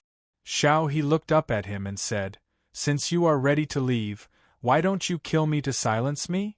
Lu Shui said, "I don't know what you've done in the past, but many people will die today. Why should you be one more?" This was Haijo City. Bülow Lin was on the cloud platform outside the city. Even if the Western Sea Sword School did not intervene, it would be difficult for him to escape. However, he was very calm. There was no fear or despair on his face. "Are you ready to die?" Xiao He asked while looking at him. Lu Shui nodded. Xiao He said, "That won't do." Lu Shui didn't understand what she meant. More than 10 years ago, this was an inn. Later, I bought it and transformed it into a restaurant. Xiao He didn't finish her words. The restaurant that had been transformed from an old and suddenly collapsed, its outer wall completely shattered. The noise on the street disappeared without a trace. Smoke and dust filled the air, but it couldn't block the view. There was no one around the ruins of the restaurant. It was a very strange scene. A burly black-clothed man appeared on the west side of the street. His face was covered by a veil hat, which seemed to have 2 horns inside. He wore 2 boxing gloves, which were decorated with diamonds that looked like stars. A thin middle-aged man appeared on the east side of the street. He wore ordinary clothes and exuded a dry and cold aura, like the wind in the vast sea desert. He held a light brown bottle in his arms, which was unknown whether it was made of jade or porcelain. Lu Shui knew these 2 highly achieved swordsmen of the deviant sections. In other words, he had read many records about these 2 highly achieved swordsmen of the deviant sects in the files. The tall and sturdy man in black with the boxing gloves and horns on his head was called Tu Chiu, a devil practitioner with unimaginable strength, able to break a mountain with one punch. These 2 highly achieved swordsmen of the deviant sects were called Yu Buhuan, a deviant practitioner of the cold mountain. The bottle in his arms was called the Barren Bottle, which could absorb all the moisture in the surroundings, including the blood. These 2 highly achieved swordsmen of the deviant sects were the swordsmen Bülow Lin could mobilize in the vicinity of Haijo City at any time. Either of them had a higher cultivation state than Lu Shui. Lu Shui didn't feel afraid. Instead, he felt a bit relieved. The 2 swordsmen were highly achieved swordsmen of the deviant sections. Since the swordsmen of the Western Sea Sword School didn't show up, it meant that Bülow Lin still hoped to live in the darkness of night. As such, he still had a chance. All of a sudden, the sound of zither rang out, making people feel annoyed. The expression on Lu Shisui's face changed slightly. The surrounding courtyards collapsed abruptly. A young girl in a short skirt with silvery bells all over her body rode a blood-red elephant to the front of the restaurant. The silvery bells on her body shook incessantly, but they didn't make any sound. It was because the sound of the green stone zither in her arms was too loud. Nanjing, a rogue practitioner from the mountains in the south, looked like a young girl, but she was actually more than 200 years old. She had a profound cultivation state, and her methods were extremely vicious and powerful. Lu Shisui knew that he couldn't escape. "My master wants to see you." Nanjing said this expressionlessly while looking at him. Lu Shisui responded. He didn't waste any time and wielded his sword. The flying sword pierced toward Tu Qiu along with a bright light. At the same time, more than 10 fists with demonic fire flew through the air. Their target was still Tu Qiu. He was well aware that Yu Buhuan's cultivation state was the weakest among the 3 highly achieved swordsmen of the deviant sex, but the barren bottle was too formidable. Nanjing was not someone he could challenge at the moment. He could only choose Tu Qiu as a breakthrough point.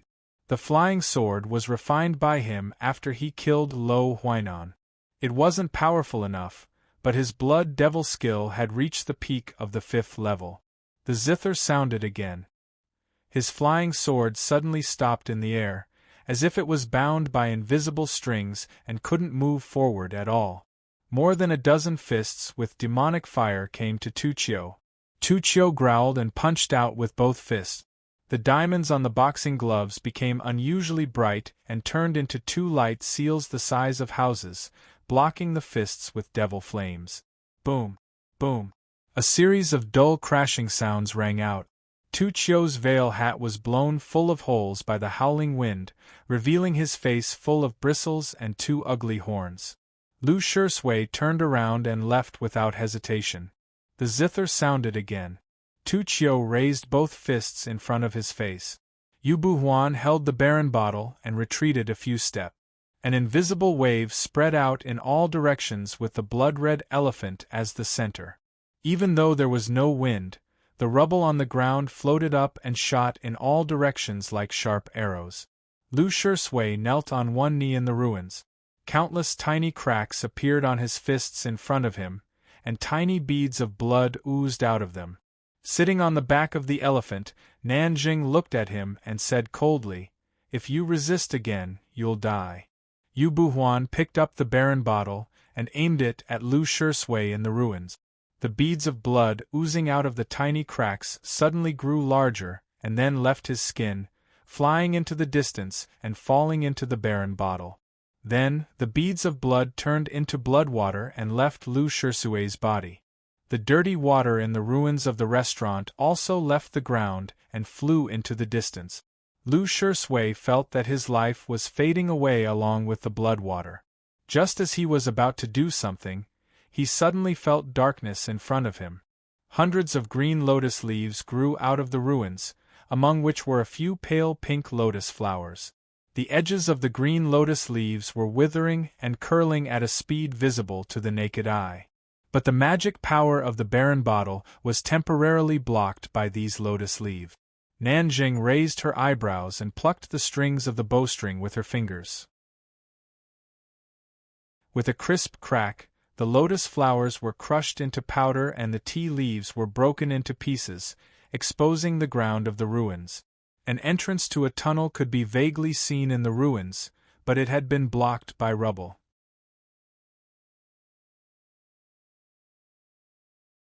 Chapter 248. The sound of zither rang out again. The ruins of the restaurant were cleared by an invisible force, revealing the entrance of the tunnel. The zither sound entered through the cracks of the gravel. Yu Buhuan and Tu Qiu looked at Nanjing. Nanjing shook her head. There were many forks in the tunnel, and many formations that could block the spiritual awareness had been set up in advance, so her zither sound couldn't catch up with them. It seemed that the other side had made arrangements in advance. Thinking of this, the 3 of them had a strange look on their faces. They were all trusted followers of their master. If Lu Shui betrayed them, why did Xiao He also betray them? It was very dark in the tunnel without any light. Even with the demon fire burning in his eyes, he could only see very close by. Besides, the design of the tunnel was very complicated. Lu Shui didn't know where they were at the moment. He could only tell from the dry and wet air that they were circling around Haizhou City. Then, judging from the temperature of the hand holding his, he could tell that she was also very nervous. It was the first time for him to hold a girl's hand. He was not used to it, but somehow he felt at ease. Just like every time they had a meal in the restaurant, they sat across the table and didn't need to talk. It was natural and peaceful. The two of them held hands as they walked down the tunnel in silence. As their arms swayed, something slid from her wrist to his. The surface of the thing was very smooth and cool. It seemed to be a metal bracelet. Lu Shui wanted to remind her, but Xiao He suddenly stopped. The pearls on both sides of the tunnel lit up, illuminating the stone wall in front of them. She walked to the stone wall and started to dismantle the mechanism. Her fingers left a series of residual shadows, which were hard to see with naked eyes. Looking at her back, Lu Shui asked, "Why did you save me?" He had known that Xiao He worked for Bulow Lin a long time ago, and her position should not be low. She might even be a trusted follower of Shi Wang Sunday. He was already confused by Xiao He's warning in the restaurant, not to mention what she was doing now. "I didn't finish what I wanted to say." Xiao He didn't turn around. She explained while dismantling the mechanism. "That restaurant used to be an inn. Many years ago, I met a man and a woman in that inn. Before they left, they took something from me and left something for me. The man told me that I would meet you in the future, so no matter what you want to do, I will help you complete it." Lu Shui didn't understand and asked, "Why did you agree with him?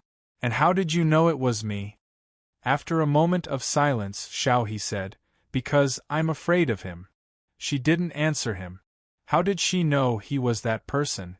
Accompanied by a heavy grinding sound, the seemingly complete stone wall slowly opened up, revealing the passage behind it. Xiao He led him into the hall. The tunnel behind the stone wall was equally complicated, and fake forks could appear at any time. Moreover, the formation that isolated divine sense was appearing more and more frequently. Lu Shui asked, "You prepared for many years?" "Yes." There was no emotional fluctuation in Xiao He's voice, but she raised her arm to wipe her eyes. It seemed that she was crying. Lu Shui thought that this woman was really strange. The two of them walked in silence for a long time and finally arrived at the end of the tunnel. In a wild mountain outside Haizhou City, a cliff and the green trees on it had collapsed, revealing the exit of the tunnel. Relying on the sunlight and the terrain, Lu Shui estimated the approximate location and time. He thought of something and lowered his head to look at the bracelet. He couldn't help but be startled. He was very familiar with this bracelet. He had seen it for a whole year in the small village. A gust of wind suddenly rose in the desolate and quiet mountain. The sound of zither came from the distant wind. Xiao He's face turned a bit pale. She didn't expect that her preparation for so many years wouldn't have any effect, and that Bulow Lin's men would catch up with them so quickly. Then she thought of the pavilion of heavenly calculation of the Western Sea Sword School, and understood what was going on. She couldn't help but feel a bit hopeless, wondering how they could escape. She glanced at Lu Shui and found that his body was trembling slightly. She forced a smile and said, "Don't be afraid. We still have a chance." Lu Shui withdrew his gaze from the bracelet and looked into her eyes, saying seriously, "I'm not afraid, I'm excited." Xiao He thought that this man was really strange. The sound of zither came faster than the wind. Accompanied by a loud and dull thud, the huge red elephant landed in the wild mountain, as if it wanted to merge with the sunset. Sitting on the back of the elephant, Nanjing looked at them indifferently with the green stone zither in her arms. Yu Buhuan and Tu Qiu also landed on both sides of the wild mountain. The positions chosen by the three swordsmen of Bülow Lin were perfect, blocking all the routes that Lu Shui could use to leave by riding his sword. Without talking or asking why Xiao he had betrayed Bülow Lin, Nan Zheng's fingers fell on the zither, directly producing a strong sound with an awe-inspiring murderous intent. The invisible sound waves spread across the mountain, and hundreds of big trees collapsed with a loud crash. Xiao he took a step forward and thrust her right palm forward. Dozens of green lotus leaves rose with the wind. With a series of crackling sounds, the lotus leaves were all shattered. Blood spilled out from the corner of Xiao He's mouth, and she took 3 steps back. "Let me." Lu Shui stood in front of her. Seeing this scene, Nanjing slightly narrowed her eyes. Yu Buhuan and Tu Qiu also had a strange expression on their faces. Since they were ordered to hunt down and kill Lu Shui, they were well aware of Lu Shui's cultivation, strength, and magic treasures. Lu Shui's sword had been destroyed, and his bloody devil skill had been restrained. What else could he use to fight against the enemy? Clang! The sound of a sword resounded through the wild mountain. The rabbits and insects hiding in the wild grass rushed out, and the flocks of birds that had been frightened away by the sound of zither flew farther away. Where did the sword come from? A sword appeared in Lu Shui's hand. It was the bracelet that had been formed by his will. The sword looked very ordinary. It had no hilt and was a little short, about 2 feet long. It looked like a small sword used by children to play with. But the expressions of Nanjing, Yu Buhuan, and Tu Qiu all changed dramatically. The sword was too smooth. The body of the sword could clearly reflect every wisp of sunset glow. They could even see the changes in their eyes on the distant flying sword. What did such a degree of smoothness mean?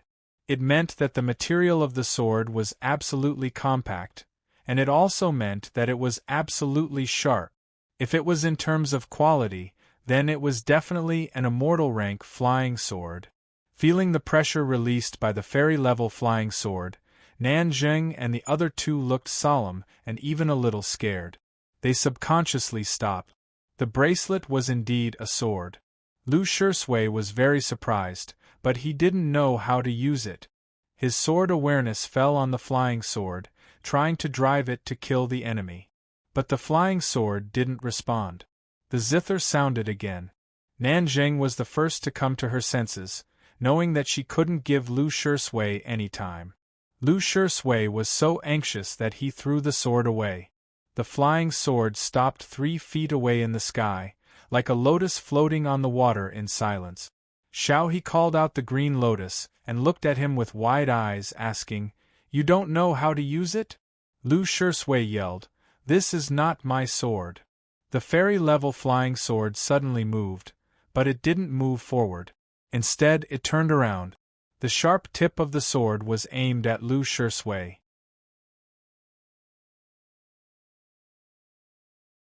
Chapter 249.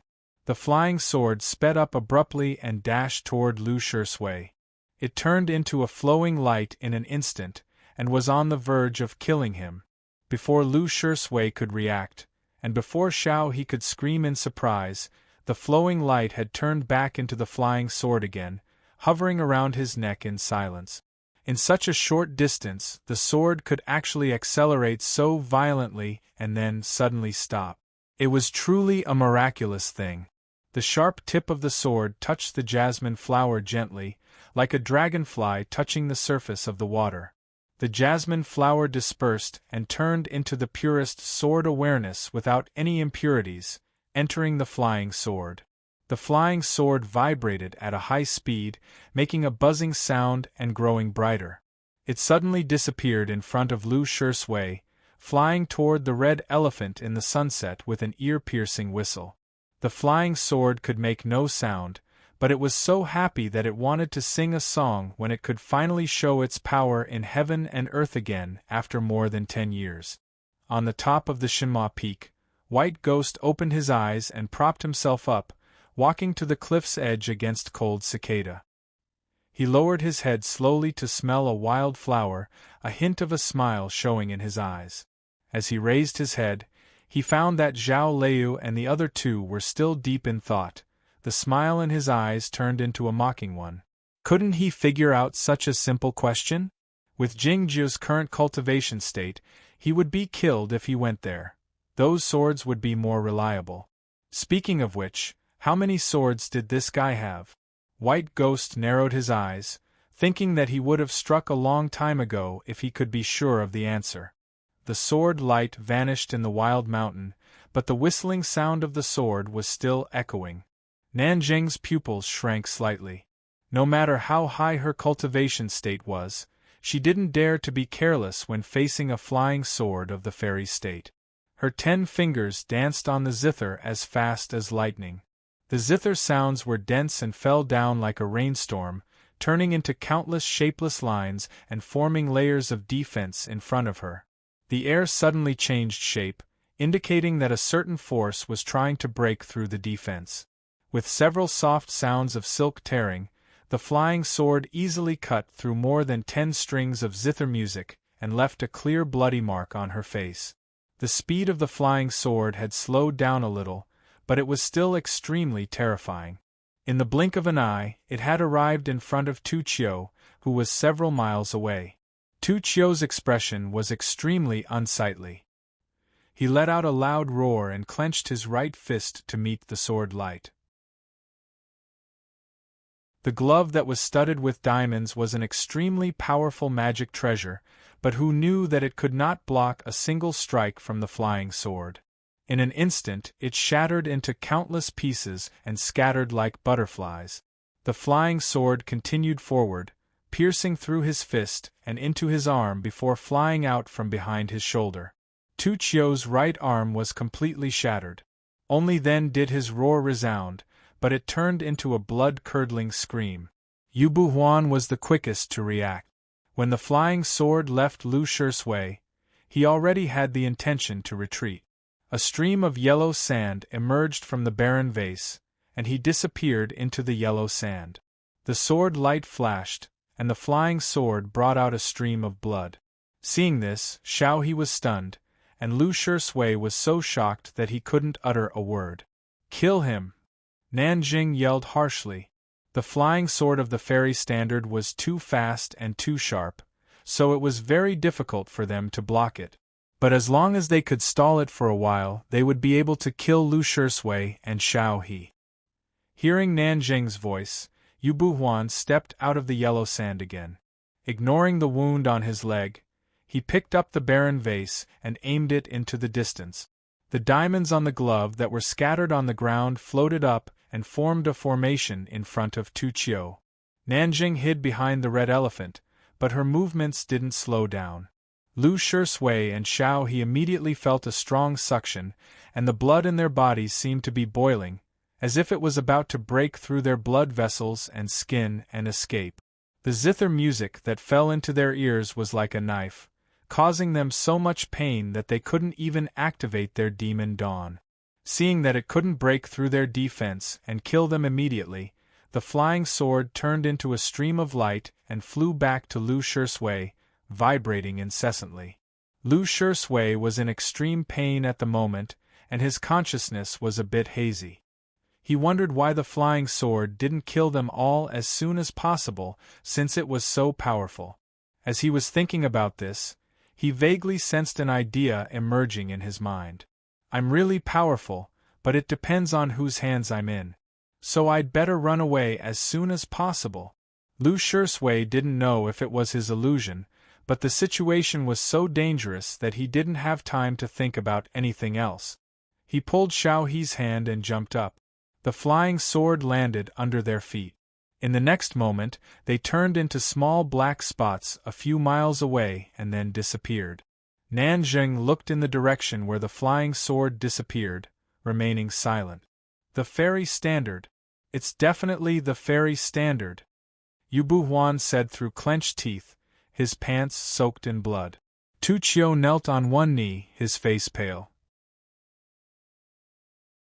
He tried his best to endure the pain of losing his arm, so that he wouldn't scream again.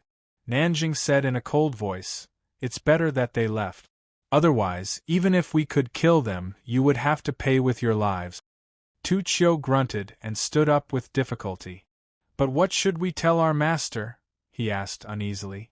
Nanjing turned to look at the cloud in the west that lingered all year round, her face unsightly. The flying sword moved forward and the ground moved backward. It was like a high-speed picture which could easily make people dizzy. It didn't take long for the flying sword to reach dozens of miles away. At this speed, they should be able to see Aoyama soon, right? Lu Shui felt very happy thinking about it. The flying sword under his feet vibrated slightly, as if it was also very happy. The flying sword was very short, only 2 feet long. It was a bit inconvenient for Lu Shui and Xiao He to stand on it. Standing behind him, Xiao He had no choice but to put her arms around his waist and put her face on his back. She couldn't see her expression, so it was hard to tell whether she was happy or not. Suddenly, a dignified and indifferent voice came down from the sky. "Come back." Lu Shui recognized that it was Shi Wang Sun's voice, but he didn't say anything and ignored it. The flying sword sped up again, because it knew it couldn't deal with this voice. Shi Wang Sun's voice came again, as if the flying sword couldn't get rid of him no matter how fast it traveled. "In fact, I wasn't sure it was you, because I thought it didn't make sense.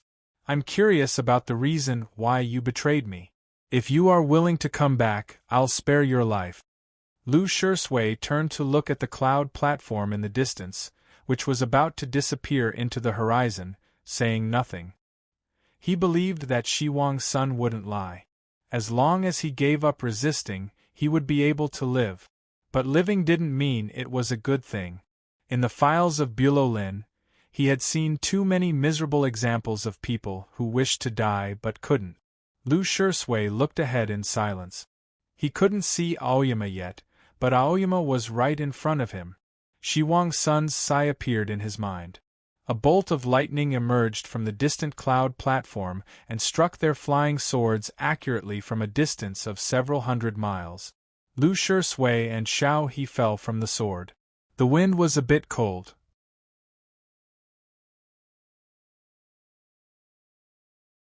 Chapter 250. Lu Shui opened his eyes and woke up. He found himself on the ground, and Xiao He was unconscious beside him. Judging from what he could see, they must have fallen into the mountain from the sky and created a big pit, and now they were lying at the bottom of the pit. Lu Shui wanted to check on Xiao He, but he felt an unbearable pain as soon as he moved, as if all the bones in his body had been broken.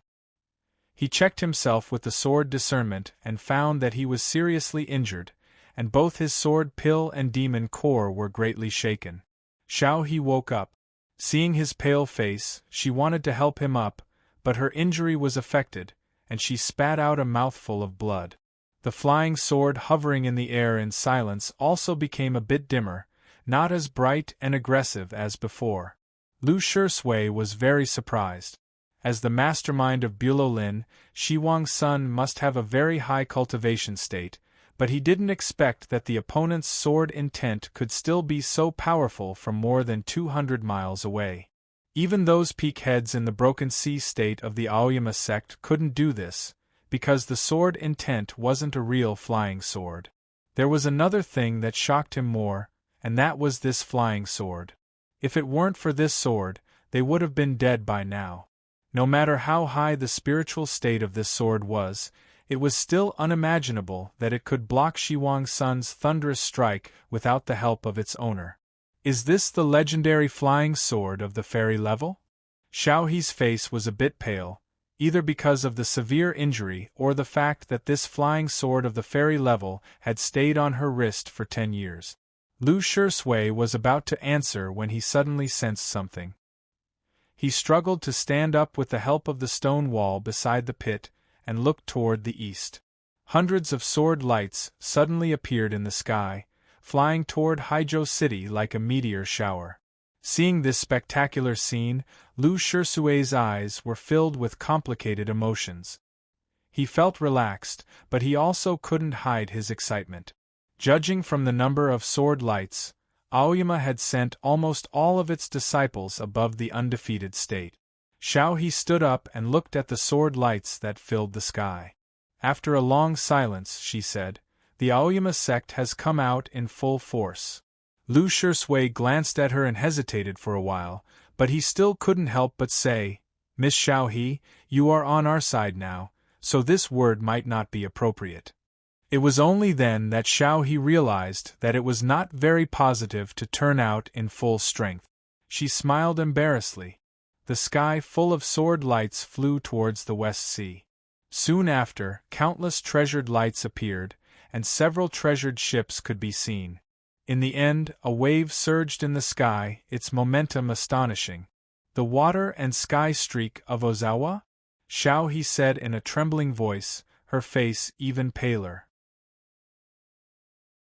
She had prepared for 10 years to leave Bulow Lin, but as a demon cultivator, she still had some fear towards the righteous sections.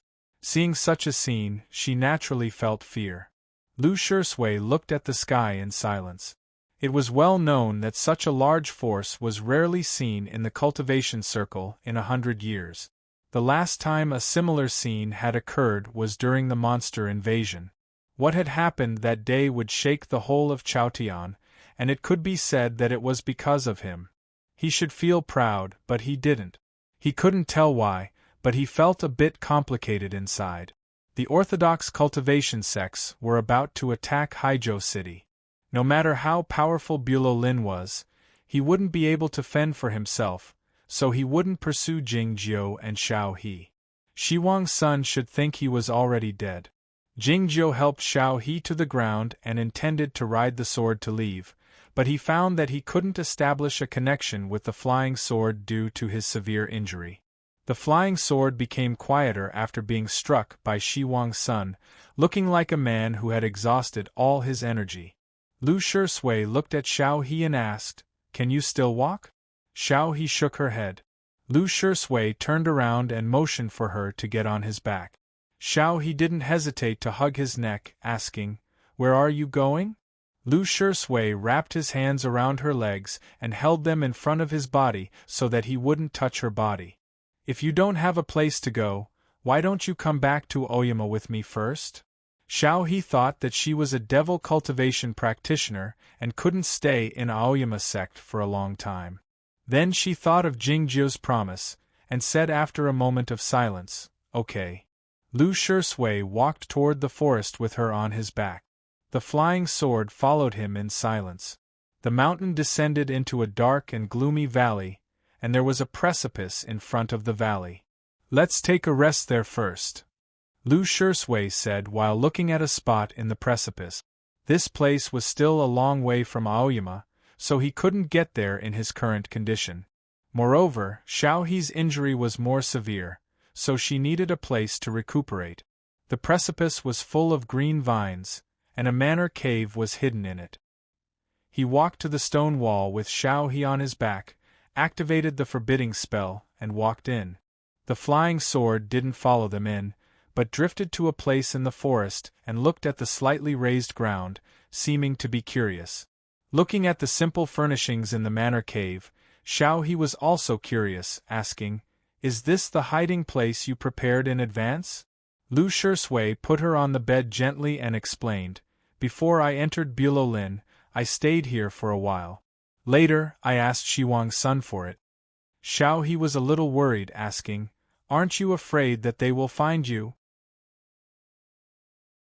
"At this moment, they won't be in the mood to care about us, and they won't expect us to stay here." He took out a healing magic pill from the stone box and fed it to her, saying, "And the forbidding spell here is very strong. Even if Shi Wang's son came in person, he wouldn't be able to get in here in a short time." Hearing this, Xiao He felt a little relieved. She closed her eyes and began to regulate her breathing to heal her injury. Lu Shui had taken the devil pill and practiced related magic methods, so his understanding of monster cultivation was far better than that of common cultivation practitioners. The magic pill he took out was very suitable for her. It didn't take long for Xiao He to open her eyes and wake up. She was much more energetic than before, and her face was not as pale as before. "There's something I want to ask you." Lu Shui hesitated for a while and asked, "Was it Jingjiu who asked you to help me back then?" Xiao He stared at his eyes, thinking that he didn't know. She said, "It was him. I'm just wondering why he knew you would join Bulo Lin." Lu Shui explained earnestly, "Because young master is the smartest person in the world." Thinking that she would meet him in Aoyama, Xiao He felt a little scared subconsciously. She wanted to know more, so she asked, "Besides being smart, what kind of person is he on Earth?" After thinking for a while, Lu Shui came up with his conclusion: young master is a good person. In his opinion, even an enemy or a bad person like Lo Huainan said that young master was a good person, so his judgment must be correct. Thinking of Jingjiu, Xiao He felt a pain in her shoulder, as if the ice-cold iron sword was still stuck in it. She didn't believe Lu Shui's words at all. She said angrily, "He's so cold and heartless, but he's a good person? In my opinion, he's an evil person." Lu Shui shook his head and said, "Young master isn't an evil person, he's a good person." Xiao He looked at his eyes and said while gritting her teeth, "An evil person." Lu Shui didn't get angry. He told her what had happened back then, trying to convince her with the deeds of his young master. The story started in the small village and ended when he left Aoyama.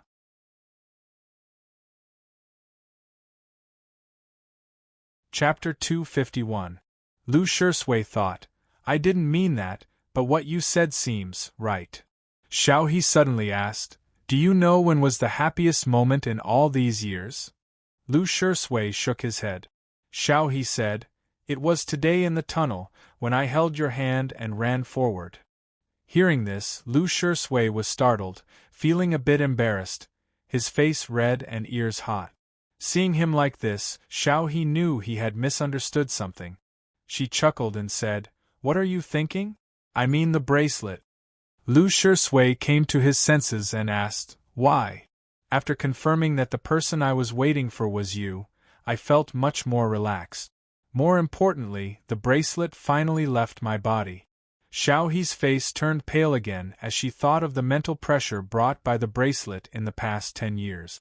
The bracelet seemed to be watching her and warning her that if she dared to disobey Jingjiu's will, she would be cut into 2 pieces, both physically and mentally. Because of this fear, she could only listen to Jingjiu and wait for Lu Shui to show up. Then, she hid it from everyone in Bulo Lin and secretly prepared to escape. This kind of mental pressure was unbearable torture for anyone. To get rid of this pressure, she had to take off the bracelet first. But she couldn't take it off her wrist no matter how many times she tried. In the end, she even thought of cutting off her own hand. But when she was about to cut off her hand, she clearly felt that this method was useless. She looked into Lu Shui's eyes and said softly, 10 years ago, he told me that I would meet you next year or even later. But you never showed up. I bought that inn and changed the tunnel under Haijiu City little by little, but I never knew who I was preparing for. It was a bad feeling. Lonely, helpless, and at a loss. Lu Shui understood it very well. He understood it very well. So he understood why Xiao He disliked the young master so much. He wanted to touch her head, just like the young master used to do. But when he reached out his hand halfway, he realized it was not right and withdrew it awkwardly, saying, "The young master is indeed heartless to outsiders." Xiao He glanced at him with a hint of mockery in her eyes. Lu Shui didn't understand the meaning hidden in her eyes and continued, "But we still met in the end." That night, Haijiu City was full of festive lanterns. For some reason, he raised his head on the street and saw Xiao He in the restaurant. At that time, he had seen her eyes, but she had seen the jasmine flower on his collar.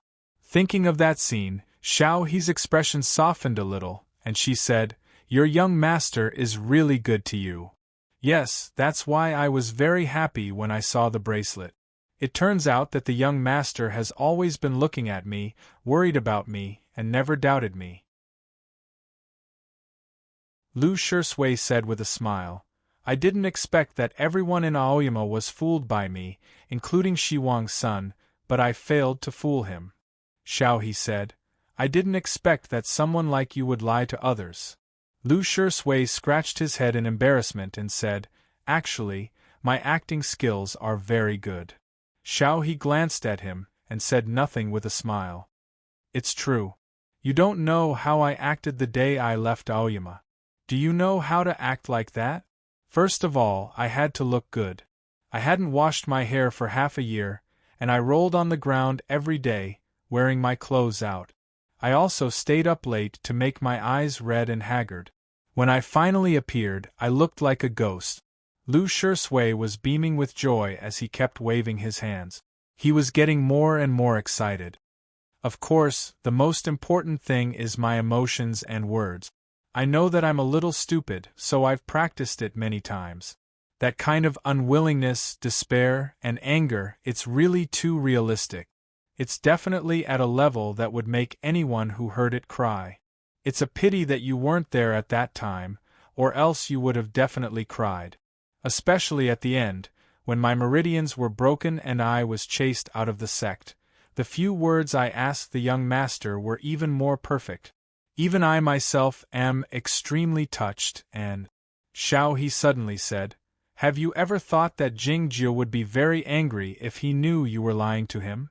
Lu Shui looked a bit sluggish and said, I didn't think about it.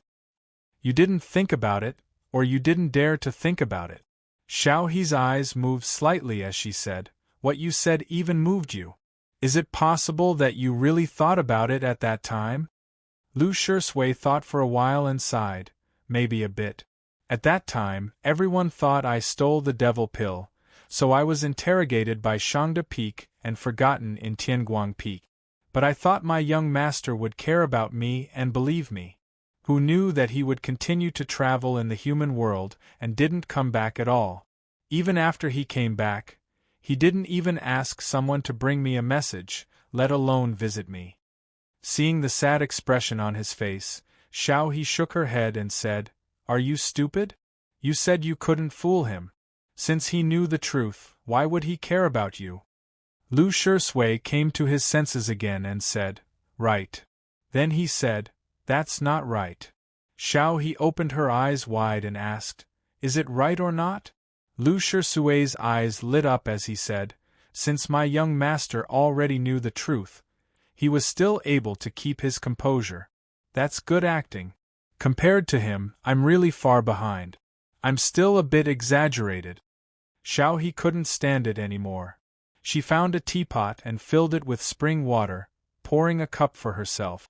Lu Shui didn't care what she was doing at all and continued, My young master is good at everything. When he was at my home, it only took him 9 days to learn everything. He could plant rice seedlings as straight as a line. Later, I went home and practiced for a long time, but I was still not as good as him. Oh, and the sword that my young master left for you, you saw it. It's not an ordinary flying sword, it's of the fairy state. Hearing this, Xiao He finally became interested and asked, What kind of sword is that? Lu Shui said, How would I know? My young master has a lot of good stuff with him. When I was at the South Pine Pavilion, he gave me a magic pill. Xiao He didn't want to say anything more, thinking that Jingjiu must have given you a magic pill. Otherwise, why would you, a person with natural Tao quality, worship him so much? My young master has a lot of good stuff with him, and he also has a lot of secrets, but I can't tell you. Lu Shui continued, Have you heard of Zhao Leo? She's the master of the Shinma Peak of our Aoyama sect. She also has a secret, and that secret is related to my young master. I happen to know it, but I still can't tell you. Xiao He couldn't stand it anymore and asked, Were you such a talkative person before? In the restaurant in Haijo City, they often didn't say a word from beginning to end when they were eating at the same table. In her opinion, Lu Shui was a man of great ambition and could endure humiliation. It was natural for him to be silent and persistent. Who would have thought that he would become so long-winded after leaving Haijo City? Lu Shui was stunned for a long time before he opened his mouth to speak again, but his voice had become much deeper. It's been a long time since I've been able to talk so freely. It was because he had a lot of secrets, because he was under a lot of pressure, and because he had to deceive his peers and enemies. The little boy in the small mountain village, who was curious about everything and talked a lot, had been silent for many years. He held him in her arms and patted his back gently.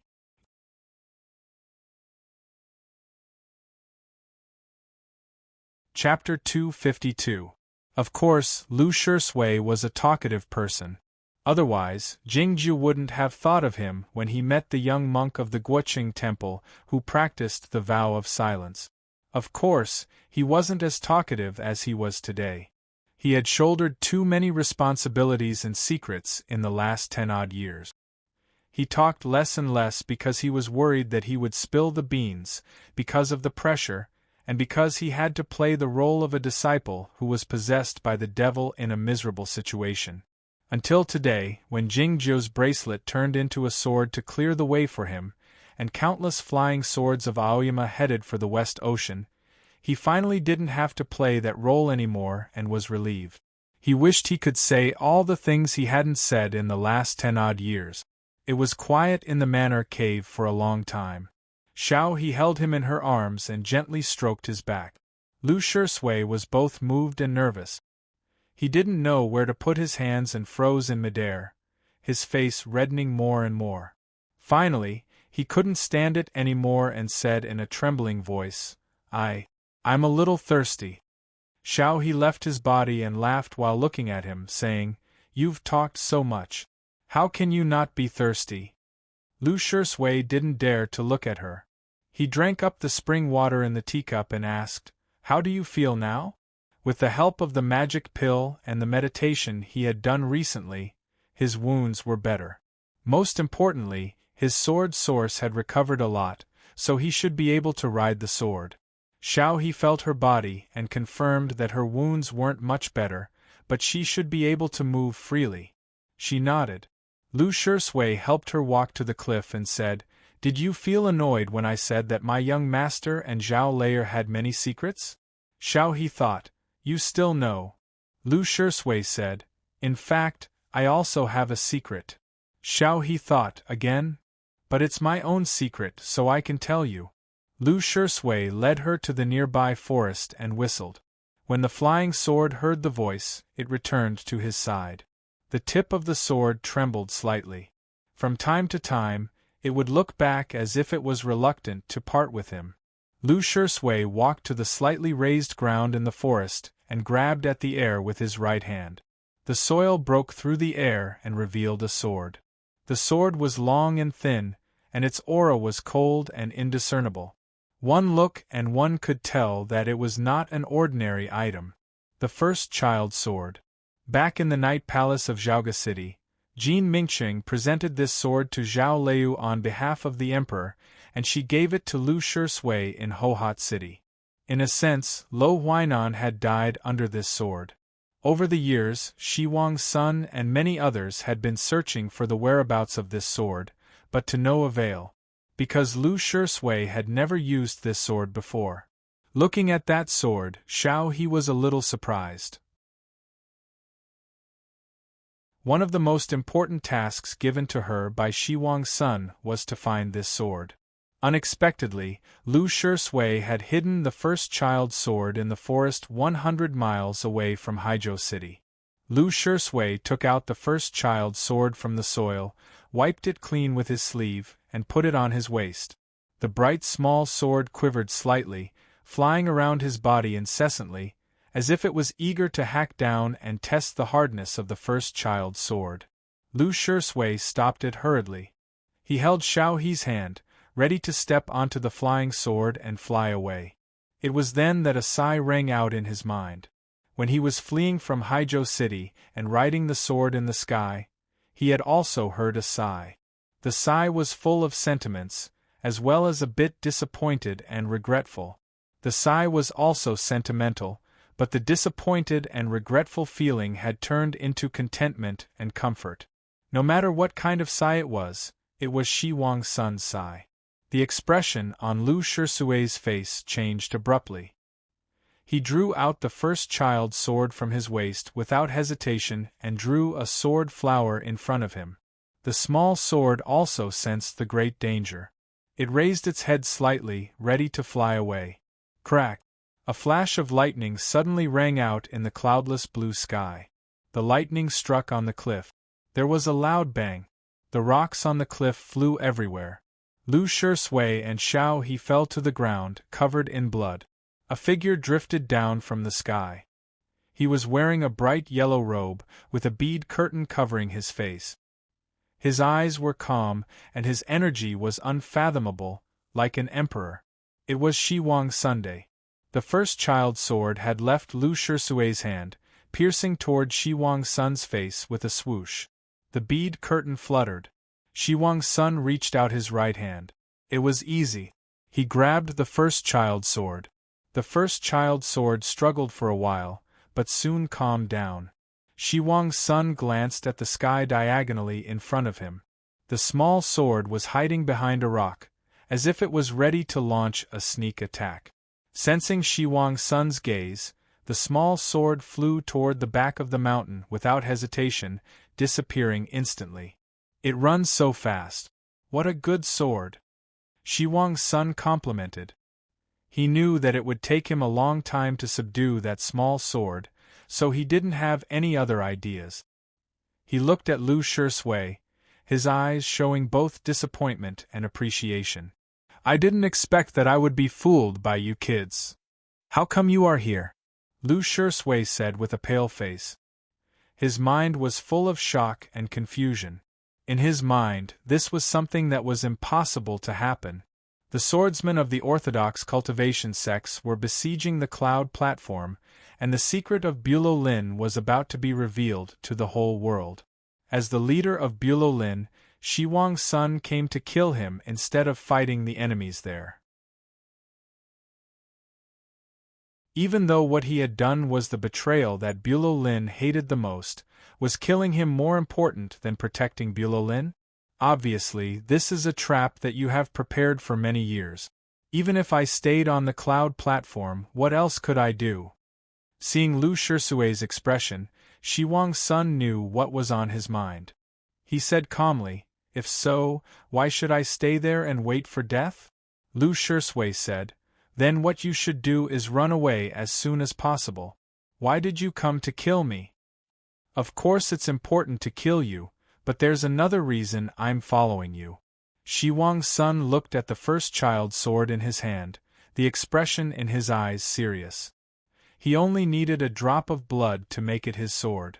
The destruction of the cloud platform was indeed an unbearable price for Bulo Lin, but it could be considered a compensation if he could get the first child's sword back. This was the true inheritance of the South Sea. With this sword, he might be able to make a breakthrough in his cultivation state, which had been stagnant for many years. By then, he wouldn't have to be afraid of his big brothers, Aoyama, and those old guys in Zhongzhou school. Just for this sword? The people on the cloud platform are your most loyal subordinate. You don't care about them at all? Are those people's lives less important than a sword? Lu Shisui somehow felt angry. Shi Huangsun drew back his gaze and said to him, Bulo Lin is a broadsword. What's so special about it? The most important thing is the hand that holds the broadsword. The cloud platform was destroyed, so be it. The assassins and subordinates were dead, so be it. As long as he and those people hiding in the deepest part of the cloud platform were still alive, Bulo Lin would exist forever. Moreover, no matter how powerful Lu Shisui was, he still couldn't discover those real broadswords. Lu Shisui understood what Shi Huangsun meant, his face turning paler. Those who will die today are all broadswords, but you are not. Shi Huangsun looked at him and said sentimentally, The immortal appreciates you very much, and so do I. I had hoped that you could be the next hand that holds the broadsword. Lu Shisui said, I'm sorry to disappoint you. No. In order to gain my trust, you killed Lo Huainan. Only an unparalleled hero can do such a thing. I can only admire you and never feel disappointed. Shi Huang's son said, It's a pity that I have to kill you today, because I have to give someone an explanation. A sigh suddenly broke out in the cliff. The old scholar of Yamatsai walked out and said to Shi Huang's son, It turns out that I'm also a broadsword.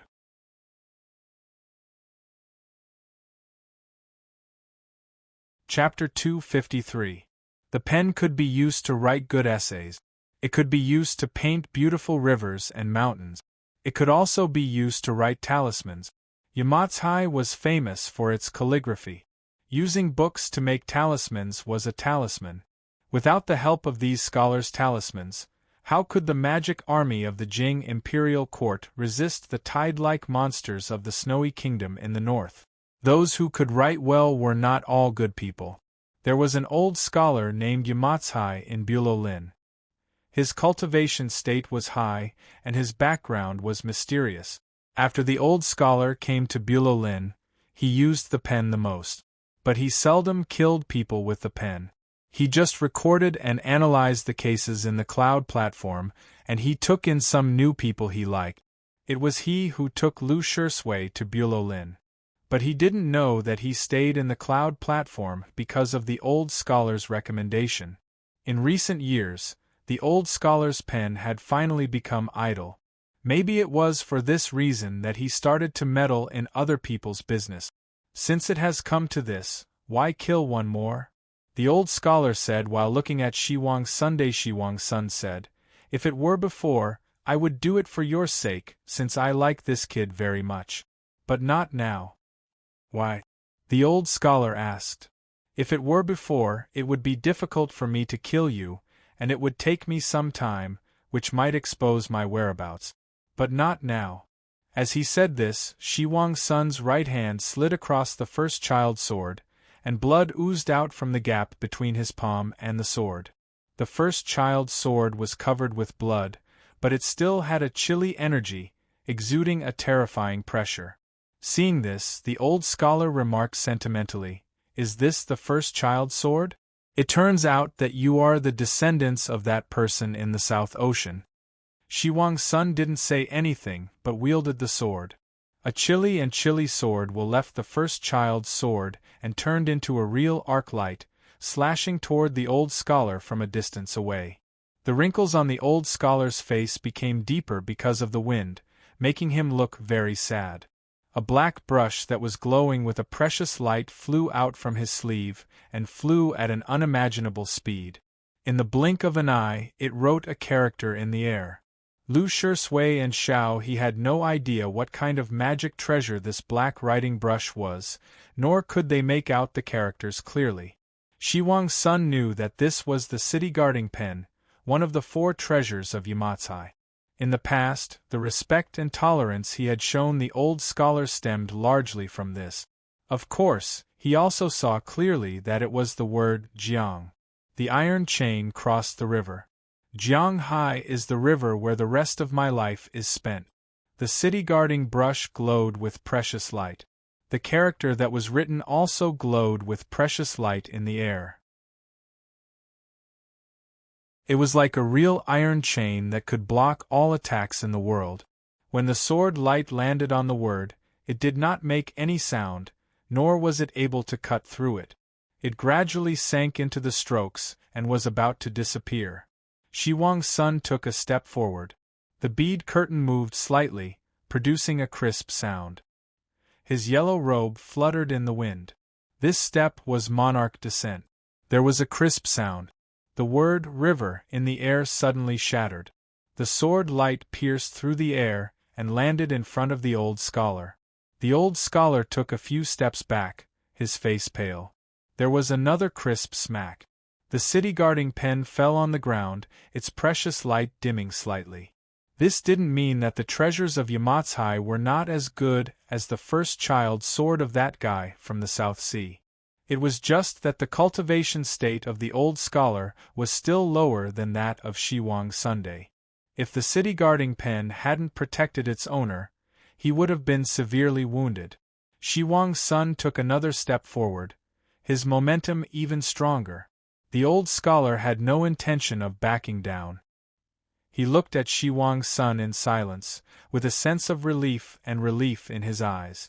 Shi Huang's son's expression suddenly changed slightly, and he turned to look at the horizon in the east.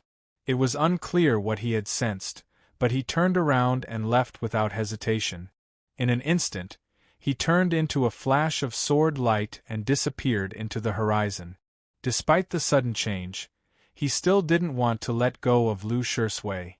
Before he left, he flicked his sleeve lightly, and a sword light aimed at Lu Shisui's chest. Lu Shisui was severely wounded, so he couldn't dodge this sword attack. Xiao He threw herself on him. In the next moment, she came to her senses and couldn't help but feel a bit regretful. It was unclear if the bracelet had a great influence on her mind over the years, or if she had been thinking about this matter all the time, but it had become an obsession for her to let Lu Shisui leave this place alive.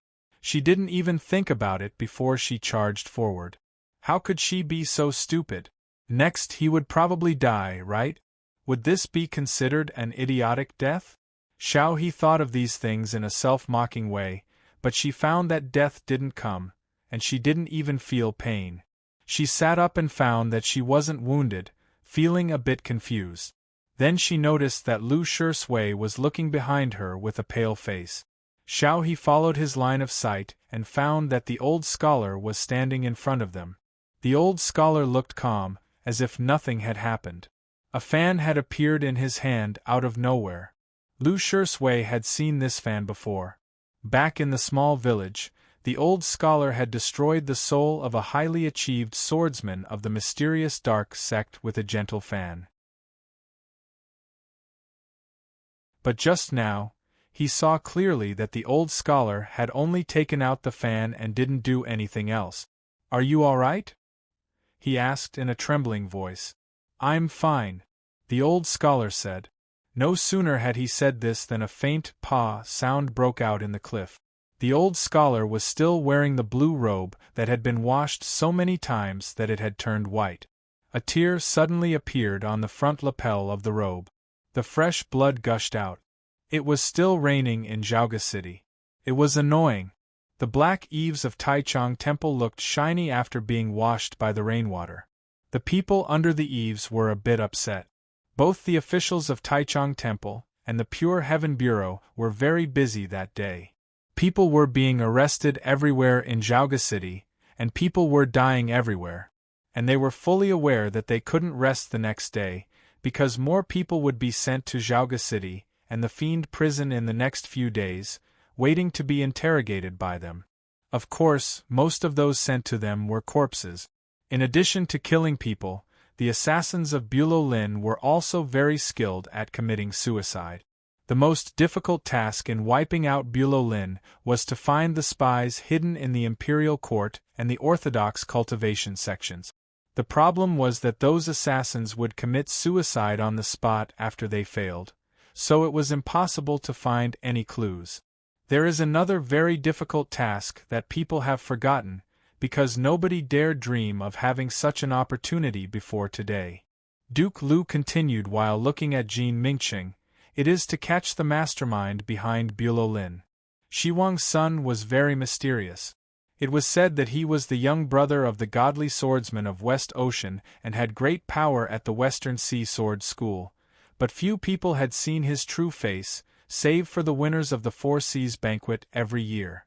Even those winners of the Four Seas Banquet couldn't be sure if the Shi Huang's son they saw was real or not. If such a figure disappeared into the crowd, it would be hard to find him again. He should be in the upper state of the Broken Sea, or even higher.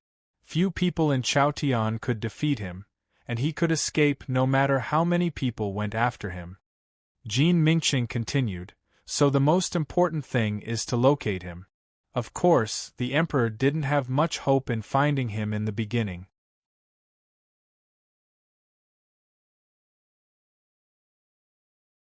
Chapter 254. Jin Mingqing said, "His Majesty's territory is vast. No matter what kind of sword it is, as long as he dares to take it, he will be discovered. Then, naturally, there will be people who will make trouble for him. Hearing this, Duke Lu finally felt relieved and said with a smile, "It seems that the Western Sea Sword School is really in big trouble this time. Those who dared cause trouble for Shi Huang's son had the confidence to defeat him, so they must be one of the few figures in the heavenly arrival state in Chaotian." Jean Mingqing said, "The Western Sea Sword School is really something to be able to survive for so many years after offending the Aoyama sect." Duke Lu asked, "Where did the River Mountain Qiankuan painting go? Tianguang Peak?" Jean Mingqing said, "No, High Duke, don't you think that there's a place that's too quiet in the lively continent today?" Duke Lu finally understood. No wonder there was no sound coming from that place that shouldn't be quiet. It was a long day in Chaotian.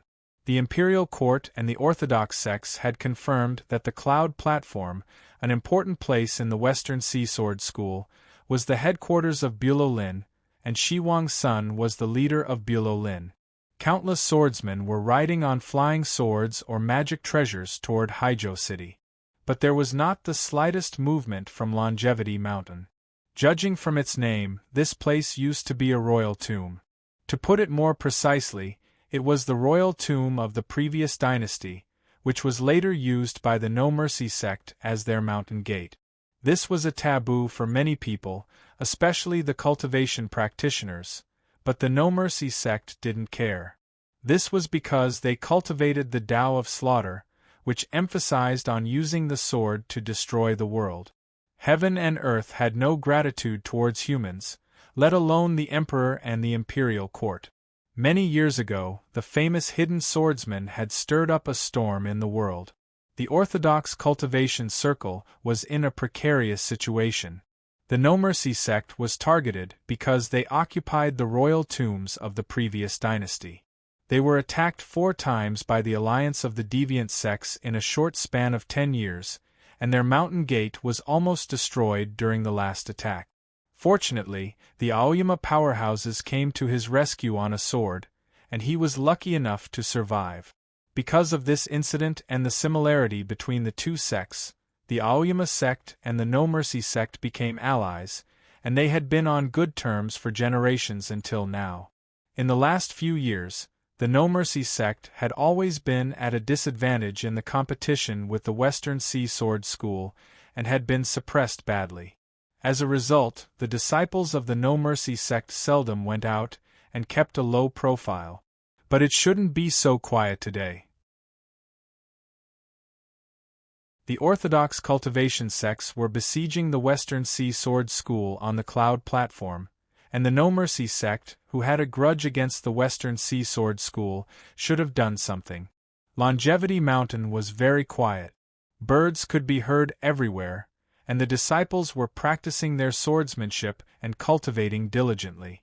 It was even as if they didn't know what was happening in the outside world. In the depths of the mountains, there was a large hall with 10 stone beasts squatting on the eaves. The outer walls were made of green stone, and the ground inside was made of large green brick.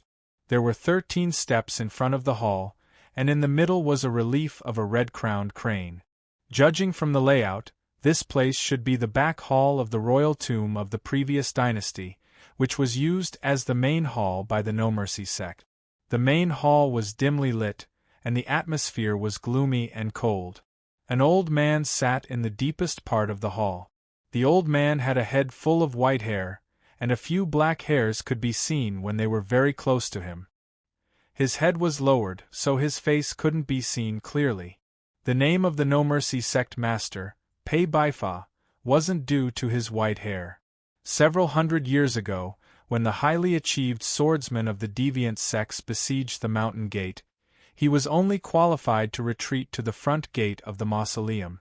It was because he practiced the most difficult and powerful sword style of the No Mercy sect, the 3,000 white hairs swords. In the last several hundred years, he was the only person in the No Mercy sect who had successfully practiced this sword style. When this sword style was practiced to a high level, one sword could travel 1,000 miles or even farther. However, the sword wills were the spiritual souls, so it consumed a great deal of energy for the swordsman.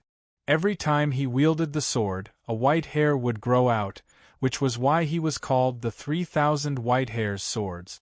Pei Baifa had a head full of white hair. It was unclear how many swords he had wielded in his life, and how many of them were caused by his experiences over the years. Back when he fought with the sea god of West Sword, he suffered a crushing defeat. If the immortal sect master of Aoyama hadn't intervened, he would have died at the time. Since then, he had stayed behind closed doors to recuperate his wounds on Longevity Mountain, never appearing in public again.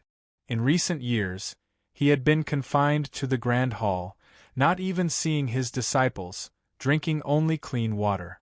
It was rumored that he had been knocked down from the heavenly arrival state by the godly swordsman of West Ocean, and some even said that he was on the verge of death due to his severe injury. If someone paid close attention, they would find that the day Pei Baifa started drinking only clean water was the day after the death of Lo Huainan. Lo Huainan was the principal disciple of the Zhongzhou school, but his death wasn't worthy of the mourning of an important figure like the No Mercy sect master for so long. Pei Baifa lowered his head to look at the sand table in front of him. There were mountains and rivers in the sand table, all of which were the great rivers and mountains of Chaotian, so it was called the mountain and river diagram. There was a small bright spot on the left side of the mountain and river diagram. Pei Baifa had been looking at it for a few years, but the position of the bright spot hadn't changed. Yet, the bright spot had flashed slightly a moment ago. It meant that the sword had moved. Pei Baifa still didn't move, because it was not bright enough. All of a sudden, the bright spot became extremely bright, even a bit dazzling. Pei Baifa felt a bit regretful. He had been drinking only clean water for a few years, and he hadn't slept at all. The sword he had been accumulating energy hadn't landed on Jian Shilai in the end. However, it was enough to make the Western Sea Sword School sink into oblivion. While thinking of this, Pei Baifa reached his hand into the mountain and river diagram. The light in the mountain and river diagram grew brighter and brighter. The light refracted on his face through his palm, making his eyes look even paler, looking like jade balls. It turned out that he was blind. Nobody knew that Pei Baifa's body was trembling in the deep end of the Grand Hall.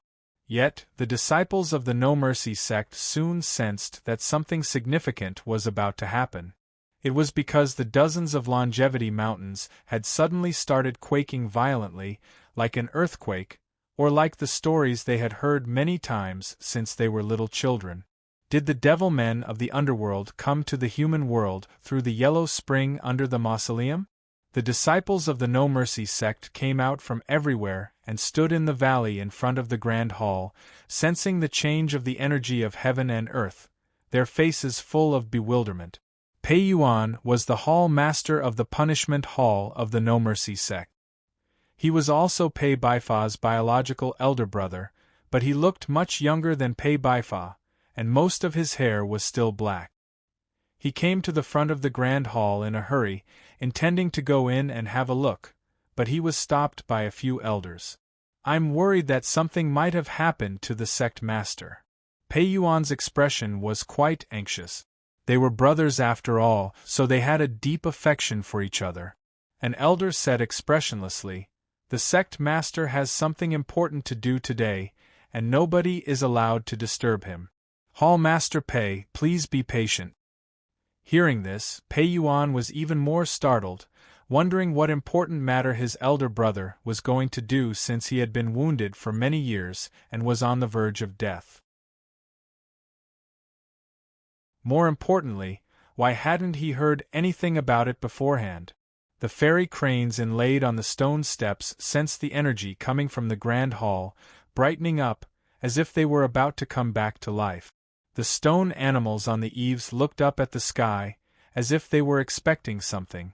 In the deep end of the Grand Hall, the light from the sand table illuminated Pei Baifa's face and his eyes, which had been blind for many years.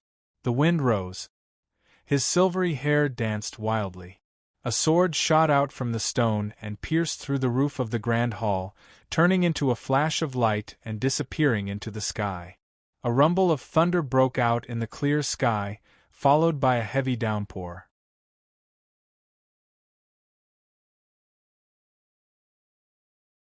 Chapter 255. There were 3 mistakes in yesterday's chapter. I've corrected them, but I didn't revise the published chapter because I didn't want to whitewash the mistakes in this chapter. Well, I care about you guys so much. A sword traveled 1,000 miles. Heaven and earth corresponded. It was for the heavenly arrival state. It turned out that Pei Baifa's Dao heart hadn't been damaged after being defeated by the godly swordsman of West Ocean and falling from the heavenly arrival state. He was still the powerful sect master of the No Mercy sect, and his cultivation state was even higher than before. Is that the Unseen Lord? Yes. The Unseen Lord was a sword. It was the famous sword of Pei Baifa, the No Mercy sect master. It hadn't appeared in the human world for a long time. The disciples of the No Mercy sect stood in the rainstorm and yelled excitedly while looking at the trace left by the flying sword. Some of them even cried out in excitement. The unseen Lord broke through the sky. As it reappeared, it was already a few thousand miles away. The mortals couldn't see the trace in the blue sky with their naked eyes. Even the cultivation practitioners could only sense a slight disturbance in their Dao heart, and they couldn't see anything when they looked at it. The sword moved too fast. Shi Wang's son was a swordsman in the Broken Sea state, so he was very sensitive to the heavenly secrets. The moment he was about to kill the scholar Yen, he suddenly felt alarmed. As such, he rode the sword away without hesitation, not caring whether the sword could kill Lu Shui or not. The result of his divination was very clear. He knew that if he let the flying sword catch up to him, something big would happen. Though he reacted extremely fast, he still couldn't evade the flying sword. It was because the flying sword was unimaginably fast. He had seen many swordsmen in Chaotian over 10 years after he left the South Ocean, including a figure in the heavenly arrival state like his big brother, but he had never seen such a fast sword. The chaotic wind fell on his face, feeling a bit cold. Shi Wang's son knew he couldn't evade it, so he halted in the sky and turned around to look at the sword light. The bead curtain was swung up as he moved, exposing his nonchalant face. He wielded the first child's sword with both of his hands toward the sword light. The bead curtain fell down slowly. It was soundless. In the rice field 100 miles west of Haizhou City, a farmer was weeding. He suddenly felt a bit nervous, either because it was too hot or because he had been working too hard. He returned to the side of the field and drank a few mouthfuls of cold water from the crock. However, he found that it did not alleviate the pain. He became more and more uneasy and subconsciously looked up at the sky. He found that the weather was quite good and there was no sign of a storm. There were some dark clouds in the sky to the west, but the sky above the paddy field was clear, and the sunlight was somewhat dazzling. Suddenly, he saw a bright light in the depths of the sky. Compared to the blazing sun, the light was not so striking, but the farmer was stunned, because he was sure that it was very high. In such a clear sky, he could actually see that ray of light from so far away. He could imagine how dazzling it would be if he were to look at it from a close distance. He was afraid that it would blind him. 2 hours ago, a meteor shower streaked across the sky towards the west. Could this be one of the meteors that fell? Just as the farmer was thinking about this possibility, he suddenly heard a clap of thunder in his ears. The loud rumbling sound scared him so much that his legs turned to jelly, and he directly sat down in the field. Then, a gale came from the sky to the ground, rolling up countless sand and dust. The green seedlings in the paddy fields were forced to bend their waist. The farmer was so scared that he desperately ran home without picking up the water jug and tools beside the field. After running out of the paddy field and onto the road, he still felt that the fright had not subsided. Otherwise, why would his legs still be jelly and he could not stand steadily? The next moment, he realized that the reason why he could not stand steadily had nothing to do with his legs turning to jelly, but because the road was shaking. The thunder-like rumbling sound rang out again, but this time it was weaker, and it sounded much closer, as if it was right on the ground. Countless cavalrymen in black armors rode on war horses that were also fully armored, galloping over. The magic army!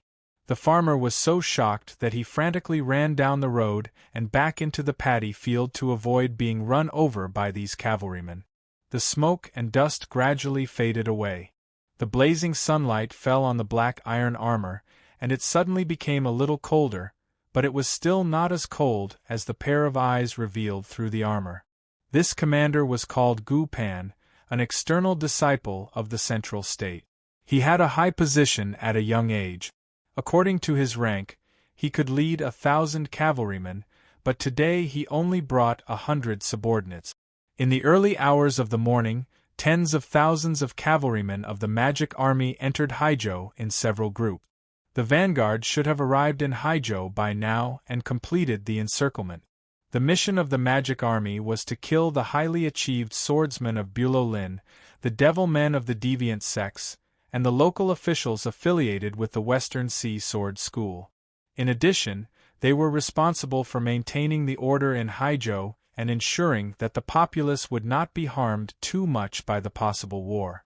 The mission of Gu Pan and the 100 cavalrymen of the magic army had nothing to do with these.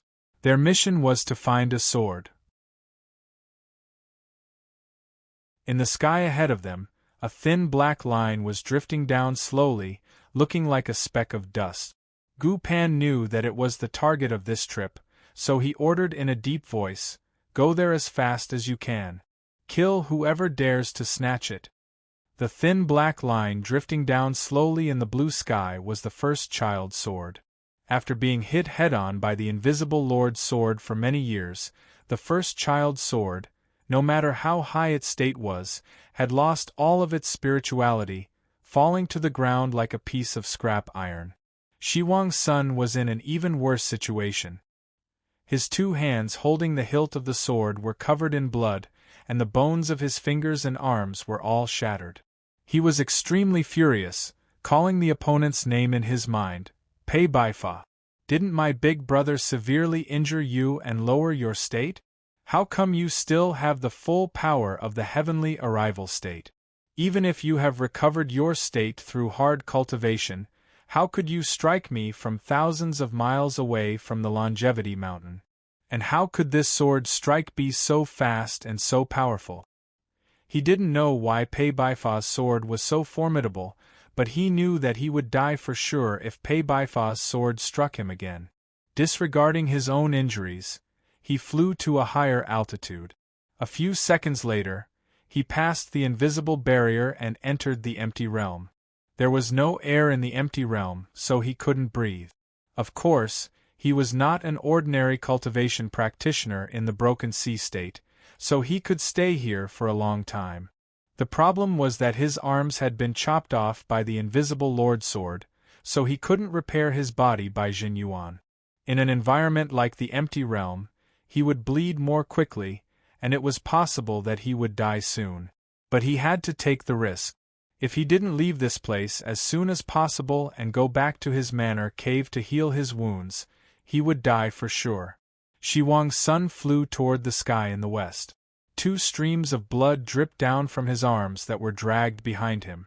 Since there was no wind, the blood spread evenly, which was a beautiful scene. For him, this was the most horrible thing. He could even feel his life was fading away along with the blood. His face was pale, but his willpower didn't show any sign of dissipation. Any cultivation practitioner who could reach the state of the Broken Sea must be the most outstanding figure in the world. The word outstanding here referred to all aspects. The barrier between the empty realm and the sky was transparent, at least when looking down from the sky. There was a patch of dark clouds in front of him. Shi Huang's son saw his shadow on the cloud. The shadow moved very fast, much faster than the average flying sword. Suddenly, he sensed an indescribable energy. The energy was powerful, but it didn't have any pressure, giving people a feeling that it was as deep as the ocean. Then he saw a shadow on the cloud.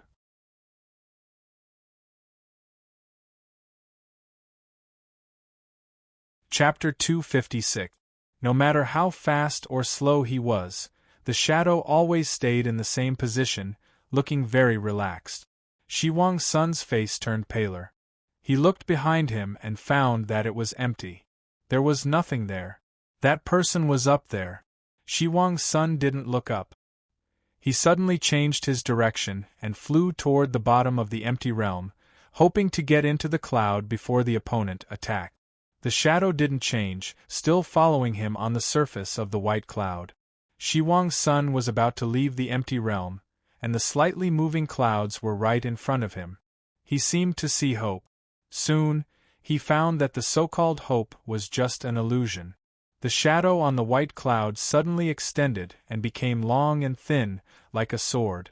The sword formed by the shadow left the surface of the cloud and rolled toward Shi Huangsun's body, like the dancing soul fire of the underworld or the tongue of a tortoise. Shi Huangsun let out a shrill howl. Regardless of his injury, he forced all the Zhen Yuan out of his body and sped up, trying to escape from the empty realm. But there was nothing faster than a shadow in the world. With an oil lamp, the child could leave a shadow on the distant city wall with his finger, and then make the shadow move faster than the sword of the immortal Jingyang. The sword shadow landed on Shi Huangsun's body. Then, like a real rope, it coiled around him and lifted him up into the sky. Shi Huangsun knew that there was a huge gap between their states, so he gave up resisting and looked up at the sky. The sky above the empty realm was colorless, like transparent glass, reflecting the sunlight and looking extremely bright. There was a dark shadow in the bright world. Even though the background was the boundless sky, the shadow was still extremely tall. Looking at the shadow, Shi Huangsun's last bit of willpower melted, and he uttered the opponent's name as if he were moaning. Lu Xia then, he put on a self-mocking and bitter smile. Not wronged. Not wronged at all. And not dissatisfied. The two figures in the reaching heaven state attacked one after another. Who dared to be dissatisfied? On Longevity Mountain. The rainstorm had just stopped. Pei Yuan had returned to the manor cave quietly, ready to take out the treasures he had hidden for many years and leave. He thought that as the head of the disciplinary court and the elder brother of the sect master, who dared to stop him? Suddenly, the sound of swords rang out in the mountains, summoning all the disciples to the front of the hall for a discussion. Pei Yuan's expression changed slightly. He wanted to ignore it, but he hesitated when he sensed that the array formation around the mountain gate had become much sterner. In the end, he didn't dare to break into the mountain gate. He gritted his teeth and hid the treasures in the depths of the cave. Then, he rode his sword back to the square in front of the hall. The disciples of the No Mercy sect were quite excited. Even though they were all wet, they were still discussing the earlier scene. The palace door slowly opened and Pei Baifa's figure appeared. Everyone knelt down on one knee and saluted loudly. "Greetings, sect master." Pei Baifa slowly walked up the 13-stone step. After being washed by the rain, the crane relief on the stone steps looked even more lifelike. The awe-inspiring sword intent surrounded his body. As his feet landed, cracks appeared on the ground. The sword intent gradually faded. It was very quiet in front of the palace. Before the disciples could ask, Pei Baifa said with an indifferent expression, "The one I want to kill is Shi Huangsun." The crowd knew that Shi Huangsun was an important figure at the Western Sea Sword School, and it was said that he was the young brother of Jian Shilai. They couldn't help but feel surprised, excited, and worried. The sword wielded by the sect master was indeed the invincible power of the heavenly arrival state, but did he want to wage a war against the Western Sea Sword School as soon as he came out from behind closed doors? They didn't think of this because they were afraid of the war with the West Ocean Sword School, but they were worried about the sect master's health. After the fight with the godly swordsman, the sect master couldn't see anything anymore. Though the outside world didn't know this, they knew it clearly. The elder asked uncertainly, "Is Shi Wang's son dead?"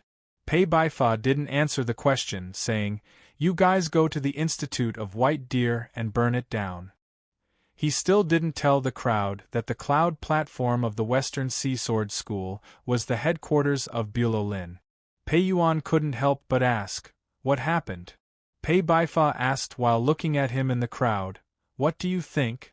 Pei Yuan had a strange feeling even though he knew that Tian Jingren couldn't see him.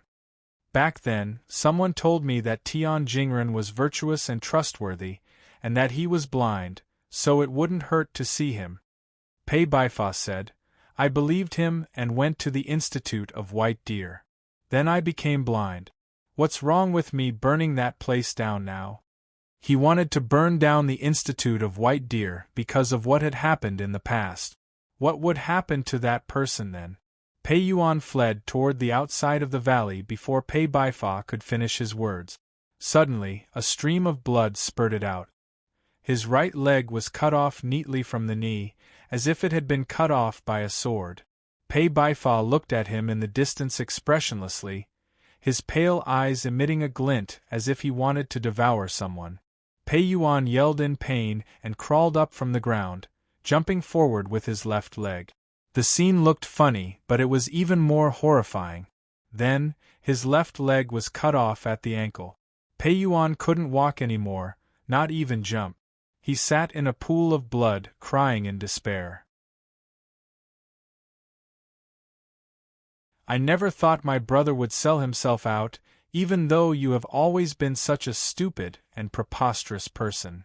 Pei Baifa looked at him expressionlessly and said, "It turns out that I had been blind for many years before I became blind." The small sword flew back from behind the cliff, its mirror-like blade reflecting the scene on the cliff.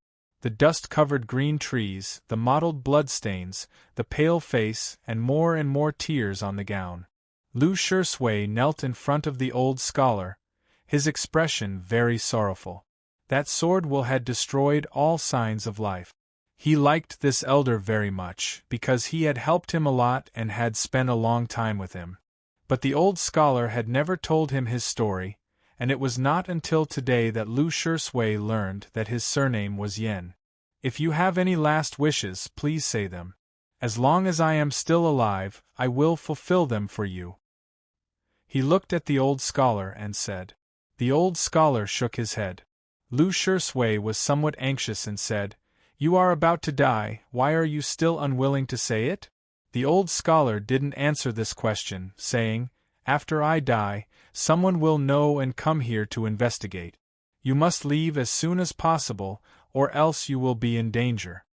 Lu Shui didn't understand what he meant. "This pen is for you." The old scholar handed the pen of the guard to Jingjiu and said sentimentally, "Don't show yourself before this storm comes to an end. The world is too chaotic." The pen of the guard was the most precious treasure of Yamatsai.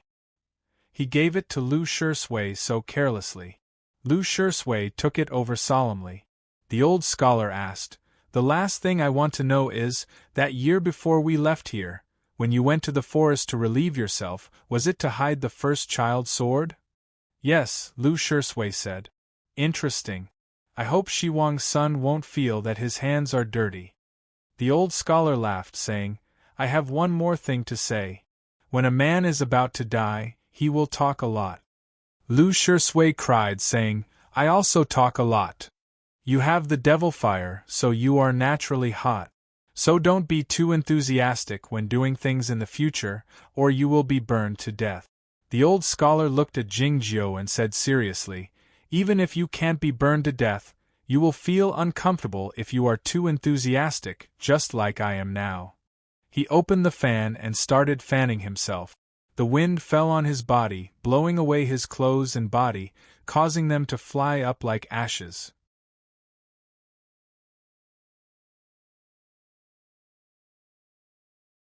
Chapter 257. He had already turned into ashes. Lu Shui kowtowed a few times, and so did Xiao He. Lu Shui picked up the fan from the ashes and put it on his waist, looking at the short sword in the sky. The short sword flew to his front, its tip slightly drooping as if it was feeling sorry for itself, as if it felt useless. Lu Shui didn't say anything, but motioned for Xiao He to lie on his back. Xiao He shook her head, thinking that he was also badly injured. How could he carry her down such a steep cliff? The short sword fell on Lu Shui's hand, turning back into a bracelet. Lu Shui understood what it meant, so he carried Xiao He on his back. The bracelet flew up, pulling his arm, and drifted down the cliff. It didn't take long before a scholar flew in from the outside of the mountain and landed outside the manor cave. This scholar was also wearing a blue robe, but it was very new, as blue as the deep sea. This person looked gentle, but not weak. He had an extraordinary bearing, giving people a feeling of unfathomable depth. Looking at the ashes outside the manor cave, the scholar remained silent for a long time. Then he sighed and said, "Have a safe journey, martial nephew." Having said that, he walked back to the cliff's edge, clasped his hands behind his back, and leaped into the air, flying toward the West Ocean. The surface of the sea outside Haizhou City was billowing like a pile of snow. Heaven and earth were filled with all kinds of energies, and the wind was howling incessantly. Hundreds of flying swords hovered in the wind, surrounding the cloud platform. Some distance away, there were countless cultivators riding on magic tools. The cloud that had never dispersed all year round finally changed today. Countless turbulence appeared on its surface, which was pulled by an invisible force toward the surface of the sea and the ground, looking like a tornado. When the cloud touched the ground, it became fog. Haizhou City and the surrounding villages were all shrouded in fog, blocking the mortal's sight. Only the wind and rain magic of Ozawa could create such a wonderful scene, and the person who could mobilize so many clouds and fog must be a real swordsman. The scholar flew in that direction while thinking about all these things.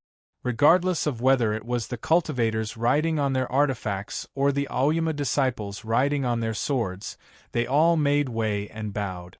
Those who didn't know the identity of the scholar couldn't help but find it strange. It was not until they heard the greetings that they realized this elegant scholar was actually the house master of Yamatsai, Buqiuxiao. Buqiuxiao came to the forefront. He looked at the middle-aged man who was deploying the wind-rain magic method in front of the cloud platform, thinking that it was indeed the commander of Ozawa who had joined the battle himself. Chen Yutian, the peak master of Bihu, stood on the tide sword and looked at the cloud platform, which was gradually revealing its true appearance. His eyes were calm, and no one knew what he was thinking. Behind him were two elders in the broken sea state of the Aoyama sect. More than 200 disciples led by Guananshan were scattered around with their peers. Other than the other peak masters and the elders who were cultivating in seclusion, almost everyone from Aoyama sect was here. Chen Yutian greeted, "Greetings, house master." Buqiuxiao nodded and returned the greeting, saying, "You've worked hard, cultivationist Aoyama. How is the situation now?" Chen Yutian said, "Haizhou has been sealed off. The magic army is carrying out a cleanup operation. It's the masters in the house who have worked hard." Buqiuxiao's cultivation state was so high that he could see the scene around Haizhou City through the clouds, especially the talisman light that he was most familiar with. Near Haizhou City, the battle between the magic army and the enemy must have been very fierce. Compared to the ground, the sky seemed very quiet.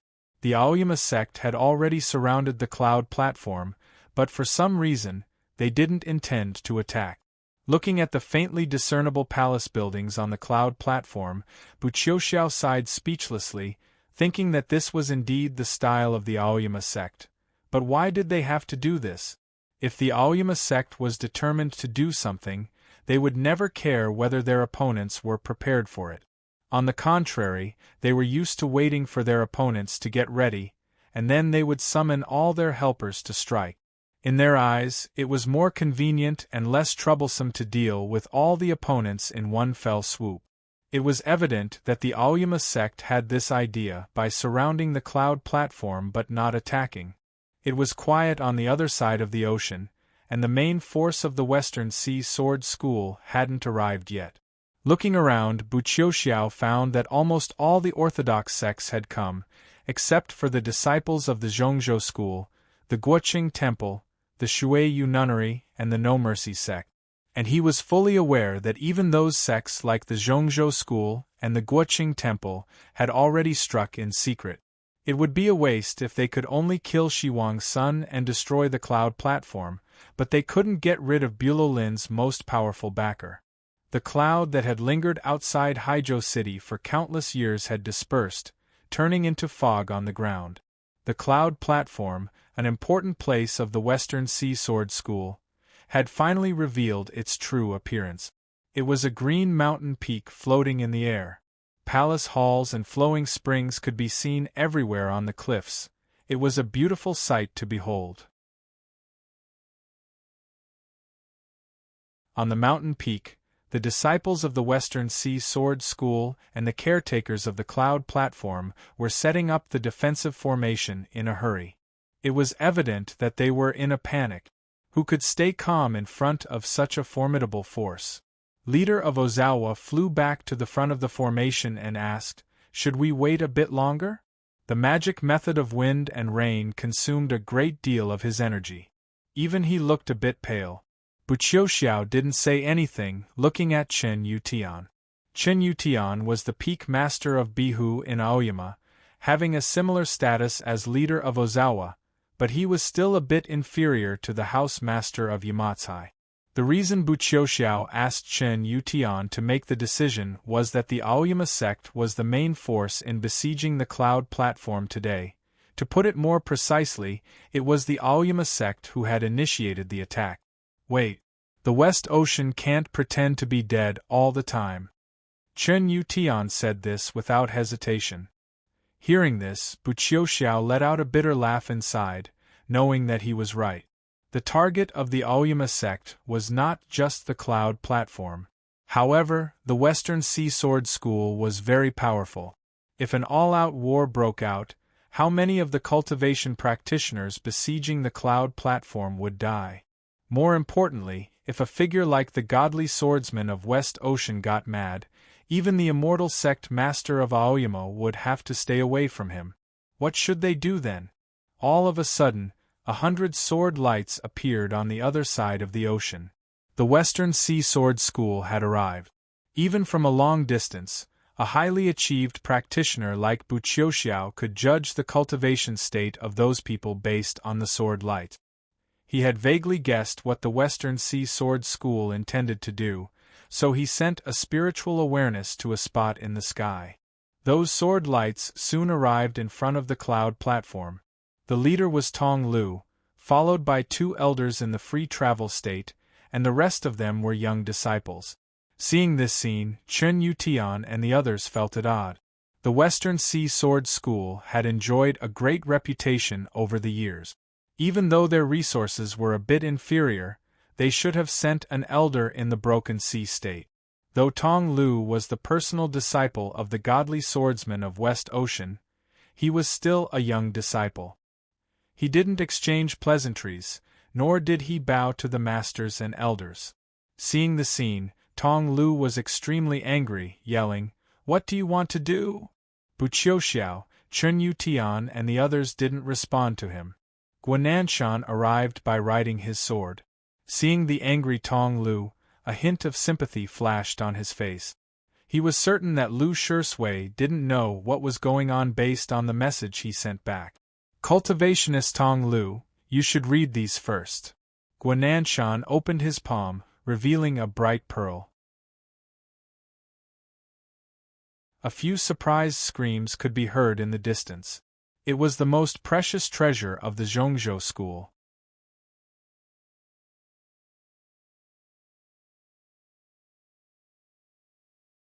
Chapter 258. In the sky around the cloud platform, exclamations broke out one after another. The heavenly retrieval orb could reproduce the images and sounds perfectly, and it was impossible to fake it.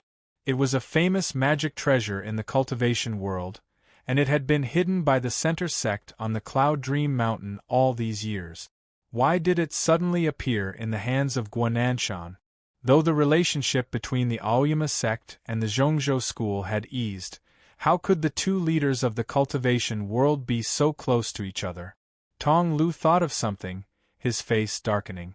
The two elders of the state of free travel exchanged a glance and also thought of the same thing, their faces grim. The Western Sea Sword School had always been on friendly terms with the Zhongzhou school. Today, they were relieved to see no disciples of the Zhongzhou school among the cultivation sects besieging the cloud platform, but the fact that the heavenly retrieval orb was in the hands of Guananshan indicated that the two sects had joined hands in secret. No matter how proud Tong Lu was, he was well aware that his own sect couldn't resist the alliance of the Aoyama sect and the Zhongzhou school, not to mention that there were so many sects like Yamatsui and Ozawa. Staring into Guananshan's eyes, he asked through gritted teeth, "What do you want me to see?" The heavenly retrieval orb shot out a few beams of light into the sky. The sun was setting, and the afterglow was thick. The picture was a bit blurry, but Lu Shirsui's face could still be vaguely seen. Perhaps it was because the fog on the ground was too thick, or it was the wind and rain magic of Ozawa, but the night fell much faster than usual. The picture became clearer and clearer. Many scenes appeared in the ever-changing picture, including Shiwang's son and those jade scrolls. Along with these pictures, the voices from the heavenly retrieval orb appeared. Those conversations explained a lot of things. The beams of light were withdrawn, and the heavenly retrieval orb calmed down. Everything returned to darkness, except for the whistling of the sea breeze. The silence around the cloud platform lasted for a long time. Even those from the orthodox sects besieging the cloud platform didn't know the details, and they were too shocked to speak. Staring into Guananshan's eyes, Tong Lu yelled angrily and emotionally with a pale face, "This is a false accusation." Guananshan looked at him sympathetically and said nothing. No one responded to Tong Lu, not even the disciples of the Western Sea Sword School. They were at a loss, wondering if what they were seeing was real. "Bulo Lin? Our request is very simple. Hand over all the people whose names were called." Chen Yutian waved his right hand lightly, and several sword lights shot out from the flying sword under his feet. They traveled through the night sky at high speed, bringing with them bolts of lightning and forming several hundred names. Some of the names gradually dissipated, leaving behind more than 200 names, which were extremely eye-catching in the dark night sky. Tong Lu glanced at them and recognized that they were all experts from the Western Sea Sword School. The rest of them were probably deacons from the cloud platform. If the Western Sea Sword School handed over these people tonight, their strength would be reduced by more than half. More importantly, how could the Western Sea Sword sect establish itself in Chaotian in the future? What do those disappeared names mean? Tong Lu asked while suppressing his anger.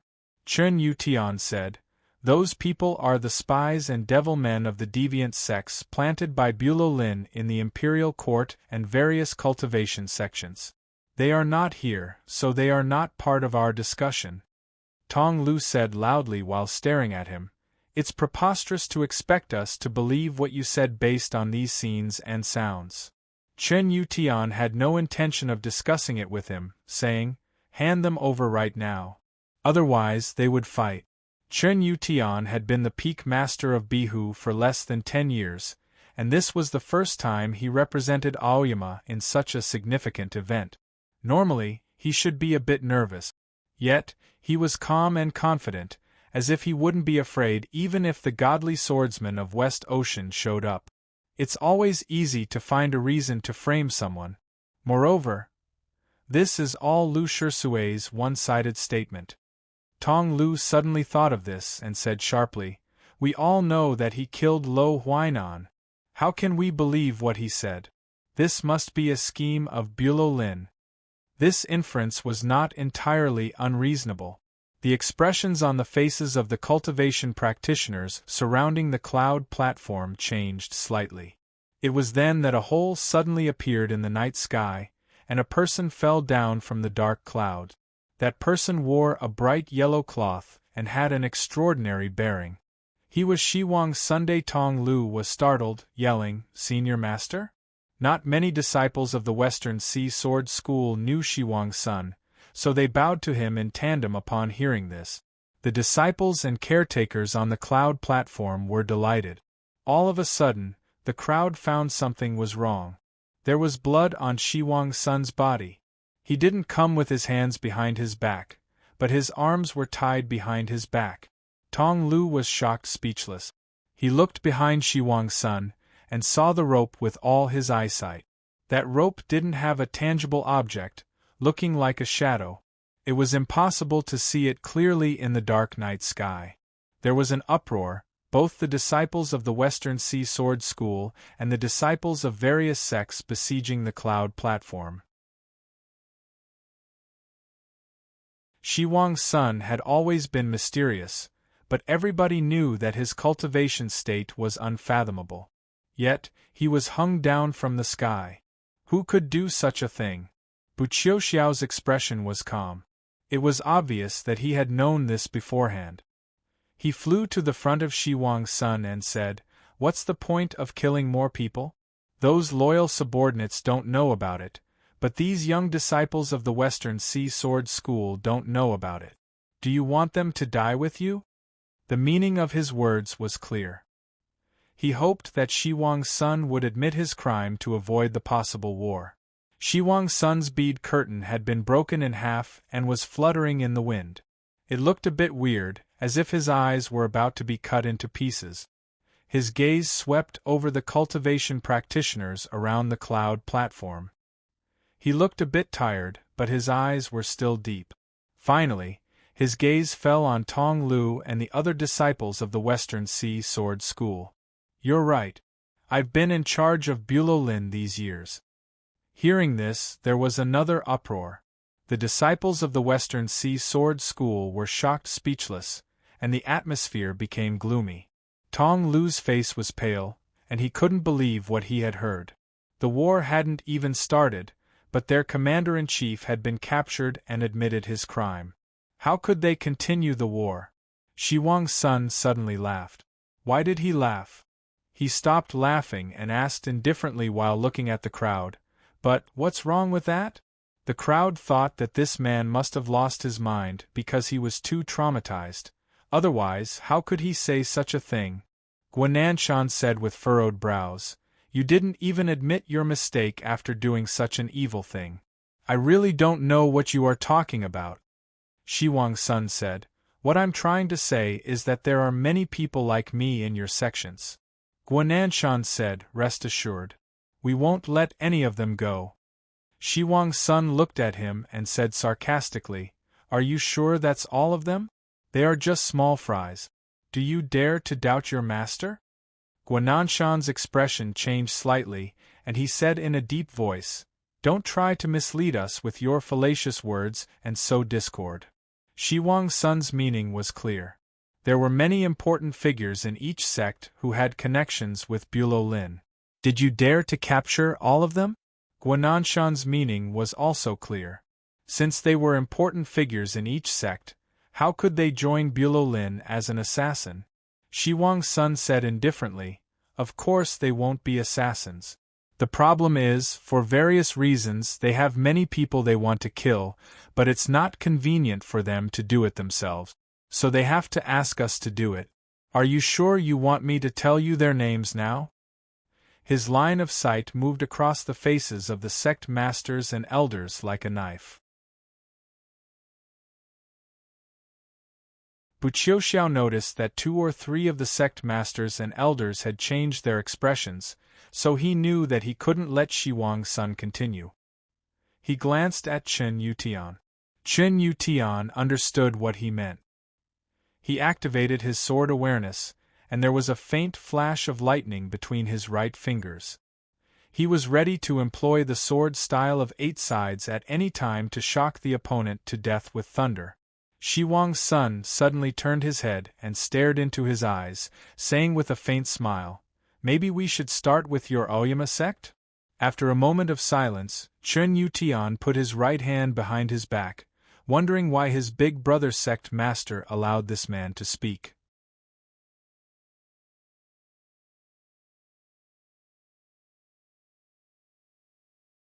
Chapter 259. The waves were rising on the surface of the ocean, and it was pitch black. It seemed that a monster was hiding under the ocean, making people feel oppressed and even suffocated. Nobody spoke for a long time, because they didn't know how to answer Shi Huang's son's question. Bu Qiuxiao's voice rang out. "We use writing brushes, ink, paper, and ink stones in the house. Except for cooking, we never use knives." He flew to the front of Shi Huang's son, looked at him and said calmly, "You should know very well that I didn't buy a saber from you, and nobody in the house has ever bought a saber from you. So, am I qualified to ask you a few questions?" Shi Huang's son said with a smile, "Though I don't have any proof, I know that Yamatsai is not clean." Bu Qiuxiao said indifferently, "Don't mention it if you don't have proof. Otherwise we would have come here 10 years ago, and we wouldn't have to wait until today." Shi Huang's son said sarcastically, "You have a point. Bulo Lin has existed for countless years. Why haven't you orthodox sects done anything about it? Why do you have to do it now? You are just using it as an excuse to oppress our Western Sea Sword School. The cultivation circle is still the human world, and ugly things are inevitable. Everyone knows the reason why Bulo Lin has existed for so many years. The problem is that since you showed up more than 10 years ago, Bulo Lin's behavior has become more extreme. Not only did you collude with the deviant sects and devil men, you even tried to influence the war between the Imperial Court and the Snowy Kingdom. What's more unforgivable is that you dared to collude with the underworld. How can we let you live?" After answering Shi Huang's son's question, Bu Qiuxiao said no more. He looked at Tong Lu and other disciples of the Western Sea Sword School, saying, "Hand him over and surrender." The two elders of the Western Sea Sword School in the state of free travel looked at each other and were about to say something. Tong Lu looked at the elders of various sects and shouted sternly, "No! This is the place of our Western Sea Sword School. Even if what you said is true, you should ask my master to clean up the school instead of coming here today. What on earth do you want to do by doing this? Do you want to destroy our school?" Bu Qiuxiao paid no attention to him. He gazed at the deep part of the ocean in the distance. He had already deduced a little about how the situation would develop today, but that person still hadn't appeared, so no one could be sure. Suddenly, a sword light came from the other side of the sea. It was finally here. Bu Qiuxiao raised his eyebrows slightly. The sword light came very fast. In just an instant it came from the depths of the sea to this place. It should be flying in the emptiness realm. There was an invisible barrier between the illusory realm and the real sky, but it couldn't cut off the connection between heaven and earth that responded to the sword light. The wind howled and thousands of piles of snow appeared on the ink-black sea.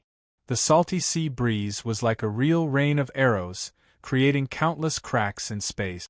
The hundreds of sword rays that were closest to the cloud platform started to shake. The Aoyama disciples could not control their swords steadily and quickly dodged to the side. Chen Yutian and Ozawa Ling stood at the forefront with a grave look on their faces. They were ready to strike, but were stopped by Bu Qiuxiao. Bu Qiuxiao kept retreating, and the disciples of Aoyama had already retreated more than 10 miles away. The night sky, which was densely covered with sword lights a moment ago, suddenly became much more spacious. The encirclement of the cloud platform had been lifted. The sword was so powerful even though it was concealed. Who else could it be except the godly swordsman of West Ocean? Facing such an absolute swordsman, it was meaningless to have more people. The will transmitted by the sword light was clear and powerful. "You are all ants." Tong Lu's face was no longer pale. The disciples of the Western Sea Sword School were like young animals who had found their home, showing the joy of surviving a disaster. The surprise screams broke out among the cliffs of the cloud platform. The sword light didn't stop there. It kept moving forward after arriving in the night sky above the cloud platform, heading toward the cultivation practitioners of various sections. More than 200 disciples of Aoyama formed a sword formation in front of the sword light. Buchiuxiao and other swordsmen were drifting in the night sky. The disciples of various cultivation sects had a grave expression on their faces, waiting for the incoming attack. Just when everyone was feeling extremely nervous, the sword light suddenly halted and then dispersed. It seemed that a barrier had appeared in front of the sword light. The sword light dispersed like hot lava, flowing incessantly, illuminating the night sky of Haijo City. The night sky was exceedingly bright, as if it were daytime again. The people could see clearly that there was a tall figure in front of the sword light.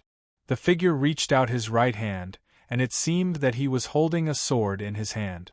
The sword light from the West Ocean couldn't advance any further after encountering that person's hand, and had no choice but to disperse like the flowing water.